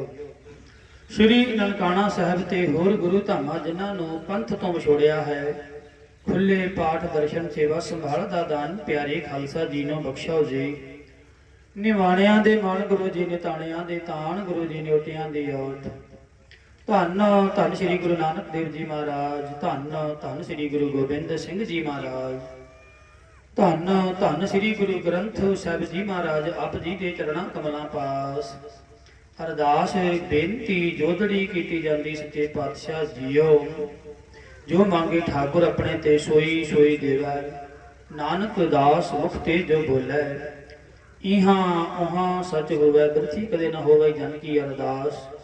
नानक जोर गोबिंद का पूरन गुणतास दी मुख वाका अनुसार इलाके दियां समूह संगतां ने मिल जुल के सच्चे पातशाह जीओ। धन धन बाबा जीवन सिंह जी जिन्हां दी पावन शहादत नूं मुख रखदियां होयां यादां नूं ताजा करदियां होयां धुरकी बाणी दे भोग पवाए उस तो उपरंत खुलिया पंडालां दे विच आप जीआं दे प्रकाश करके सच्चे पातशाह जीओ आप जी के चरणों का ओट आसरा लै करके आप जी के उद्यम उपराले दे नाल समूह संगतां दे संयोग दे नाल सच्चे पातशाह जीओ इस समागम नूं मनाउणा कीता है। समागम दे विच आप जी दे वरसाए हुए जथियां पासों ढाडी जथियां पासों कविशरी जथियां पासों अते कीर्तनियां पासों आप जीआं दे सच्चे पातशाह जी हरि जस गायन किए गए हैं।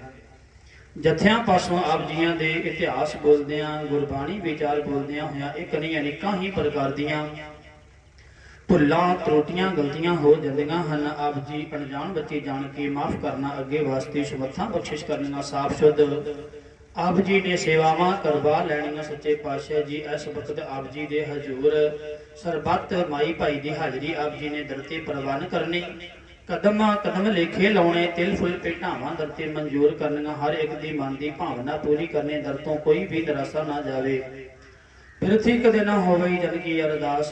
नानक जोर गोबिंद का पूरन गुणदास के हुक्म अनुसार आप जी दे दर करदे प्रीतवान भाई साहब प्रगट सिंह जी सच्चे पातशाह जी आप जी ने सेवक परिवार की अरदास बेनती नूं नेड़े होकर प्रवान कर लेना। सेवक परिवार दियां आप जी चरणों च अरदासां बेनतियां जोदड़ियां हन आप जी ने कृपा करनी दया करनी रहमत करनी सच्चे पातशाह जीओ। सेवक परिवार जिस भावना नूं लैके आप जी चरणों दे विच अरदासां बेनतियां जोदड़ियां करदे आप जी ने कृपा करनी दया करनी रहमत करनी सच्चे पातशाह जीओ। सेवक परिवार दियां शुभ मनोकामना भावना पूरियां करनियां खुशियां दे नाल झोलियां भरनियां सच्चे पातशाह जीओ। इस वक्त सेवक परिवार आप जी के चरणों से अणगिणत माया दे के अरदास करवाते जिन्होंने खजाने में माया अरदास करे सो खजाने भरपूर करने ਕਾਲ ਕੰਟਕ ਦੂਰ ਆਦੀਆਂ ਵਿਆਧੀਆਂ ਦੇ ਨਾਸ਼ ਕਰਨੇ, ਸੁੱਖਾਂ ਦੇ ਪ੍ਰਕਾਸ਼ ਕਰਨੇ, ਖਾਲਸੇ ਦੀ ਹਰ ਮੈਦਾਨ ਫਤਿਹ ਕਰਨੀ। ਸੱਚੇ ਪਾਤਸ਼ਾਹ ਜੀਓ, ਇਸ ਵਕਤ ਆਪ ਜੀਆਂ ਦੇ ਹਜ਼ੂਰ ਪੰਚਮ ਕੜਾ ਪ੍ਰਸ਼ਾਦੀ ਦੇਖ ਸਜਾ ਕੇ ਹਾਜ਼ਰ ਕੀਤੀ ਗਈ। ਆਪ ਜੀ ਨੂੰ ਪ੍ਰਵਾਨ ਹੋਵੇ, ਕਿਰਪਾ ਕਰਕੇ ਆਪ ਜੀ ਨੂੰ ਭੋਗ ਲੱਗਣਾ, ਭੋਗ ਲੱਗੇ ਹੋਏ ਸ਼ੀਤ ਪ੍ਰਸਾਦ ਸੰਗਤਾਂ ਦੇ ਵਿੱਚ ਵਰਤਾਏ ਜਾਣ। ਜੋ ਜੋ ਜੀ ਛਕਣਾ, ਆਪ ਜੀ ਦਾ ਸਵਾਸ ਪਵਿੱਤਰ ਨਾਮ ਜਪਣਾ। ਆਪ ਜੀ ਕਿਰਪਾ ਕਰਕੇ ਆਪਣੇ ਕੋਮਲ ਅੰਗਾਂ ਵਿੱਚੋਂ ਪਵਿੱਤਰ ਹੁਕਮਨਾਮੇ ਦੀ ਦਾਤ ਬਖਸ਼ ਕੇ ਸੰਗਤਾਂ ਨੂੰ ਕਰਤਾਰਥ ਕਰਕੇ ਨਿਹਾਲ ਕਰੋ ਜੀ। ਸਦਾ ਸੁਖ ਹੋਵੇ, ਨਾਮ ਚਿਤ ਆਵੇ, ਨਾਨਕ ਨਾਮ ਚੜ੍ਹਦੀ ਕਲਾ, ਤੇਰੇ ਭਾਣੇ ਸਰਬੱਤ ਦਾ ਭਲਾ।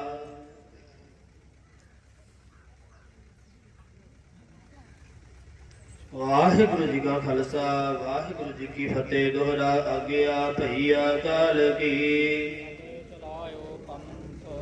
ਸਭ ਸਿੱਖਣ ਕਾ ਹੁਕਮ ਹੈ।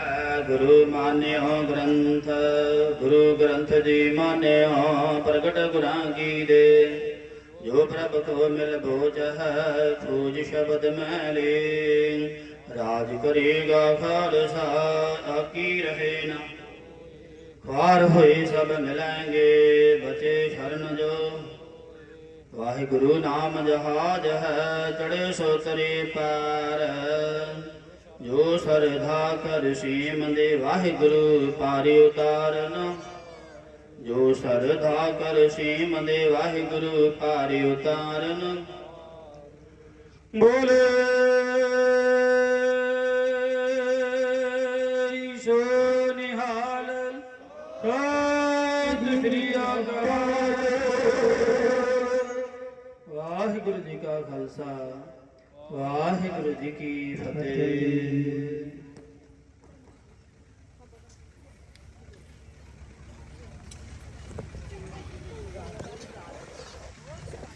ਨਾਮ ਸ੍ਰੀ ਵਾਹਿਗੁਰੂ ਸਾਹਿਬ ਜੀ। ਸੂਰਾ ਸੋ ਪਹਿਚਾਨੀਏ, ਜੋ ਨਰੇ ਦਿਨ ਕੇ ਹੇਤ।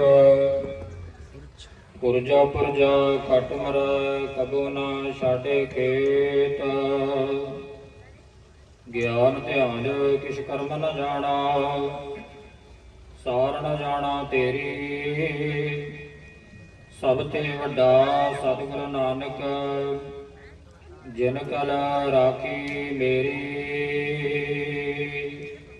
ਸੋਖ ਅਟਲ ਗੁਰ ਸੇਵੀਆ, ਐਨ ਸੋ ਭਾਏ।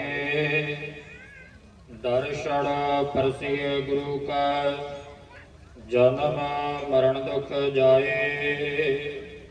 ਹੋਵੈ ਸਬਤ ਕਸਮਦੀ, ਨੂਰ ਅਰਸੋ ਕੁਰਸੋ ਝਟੀਆ। ਤੁਧ ਡਿਠੈ ਸੱਚੇ ਪਾਤਸ਼ਾਹੋ, ਮਲ ਜਨਮ ਜਨਮ ਦੀ ਕਟੀਆ। ਸੱਜਣ ਸੱਚਾ ਪਾਤਸ਼ਾਹੋ, ਸ਼ਿਰ ਸ਼ਾਹਾਂ ਦੇ ਸ਼ਾਹੋ। ਜਿਸ ਪਾਸ ਬੈਠਿਆ ਸੋਹੀਆ, ਸਭਨਾ ਦਾ ਵੀ ਸਾਹੋ।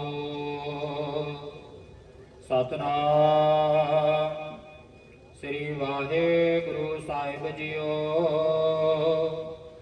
ਤਨਾਸਰੀ ਮਹੱਲਾ ਪੰਜਵਾ। ਤੁਮ ਦਾਤੇ ਠਾਕੁਰ ਪ੍ਰਤਪਾਲਕ, ਨਾਇਕ ਖਸਮ ਮਾਰੇ। ਨਿਮਖ ਨਿਮਕ ਤੁਮਹਿ ਪ੍ਰਤਪਾਲੋ, ਹਮ ਬਾਰਕ ਤੁਮਰੇ ਧਾਰੇ। ਤੁਮ ਦਾਤੇ ਠਾਕੁਰ ਪ੍ਰਤਪਾਲਕ, ਨਾਇਕ ਖਸਮ ਮਾਰੇ। ਨਿਮਖ ਨਿਮਕ ਤੁਮਹਿ ਪ੍ਰਤਪਾਲੋ, ਹਮ ਬਾਰਕ ਤੁਮਰੇ ਧਾਰੇ। ਜੀਵਾ ਏਕ ਕਵਣ ਗੁਣ ਕਈਆ, ਬੇਸੁਮਾਰ ਬੇਅੰਤ ਸੁਆਮੀ। ਤੇਰੋ ਅੰਤ ਨਾ ਕਿਨਹਿ ਲਈਆ ਰਹਾਉ। ਕੋਟ ਪਰਾਧ ਹਮਾਰੇ ਖੰਡੋ, ਅਨਕ ਵਿਧੀ ਸਮਝਾਵੋ। ਹਮ ਗਿਆਨ ਅਲਪ ਮਤ ਥੋਰੀ, ਤੁਮ ਆਪਨ ਬਿਰਦ ਰਖਾਵੋ। ਤੁਮਰੀ ਸਰਣ ਤੁਮਾਰੀ ਆਸਾ, ਤੁਮ ਹੀ ਸਜਣ ਸੁਹੇਲੇ। ਰਾਖੋ ਰਾਖਣ ਹਾਰ ਦਿਆਲਾ, ਨਾਨਕ ਘਰ ਕੈ ਗੋਲੇ ਤੁਮਰੀ ਸਰਣ ਤੁਮਾਰੀ ਆਸਾ ਤੁਮਹੀ ਸਜਣ ਸੁਹੇਲੇ ਰਾਖੋ ਰਾਖਣ ਹਾਰ ਦਿਆਲਾ ਨਾਨਕ ਘਰ ਕੇ ਬੋਲੇ। ਵਾਹਿਗੁਰੂ ਜੀ ਕਾ ਖਾਲਸਾ ਵਾਹਿਗੁਰੂ ਜੀ ਕੀ ਫਤਿਹ। ਤਨਾਸਰੀ ਮਹੱਲਾ ਪੰਜਵਾ। ਤੁਮ ਦਾਤੇ ਠਾਕੁਰ ਪ੍ਰਤਪਾਲਕ ਨਾਇਕ ਖਸਮ ਹਮਾਰੇ ਨਿਮਕ ਨਿਮਕ ਤੁਮਹੀ ਪ੍ਰਤਪਾਲੋ ਹਮ ਬਾਰਕ ਤੁਮਰੇ ਧਾਰੇ। ਵਾਹਿਗੁਰੂ ਜੀ ਕਾ ਖਾਲਸਾ ਵਾਹਿਗੁਰੂ ਜੀ ਕੀ ਫਤਿਹ। ਸਤਿਨਾਮ ਵਾਹਿਗੁਰੂ ਸਤਿਨਾਮ ਵਾਹਿਗੁਰੂ।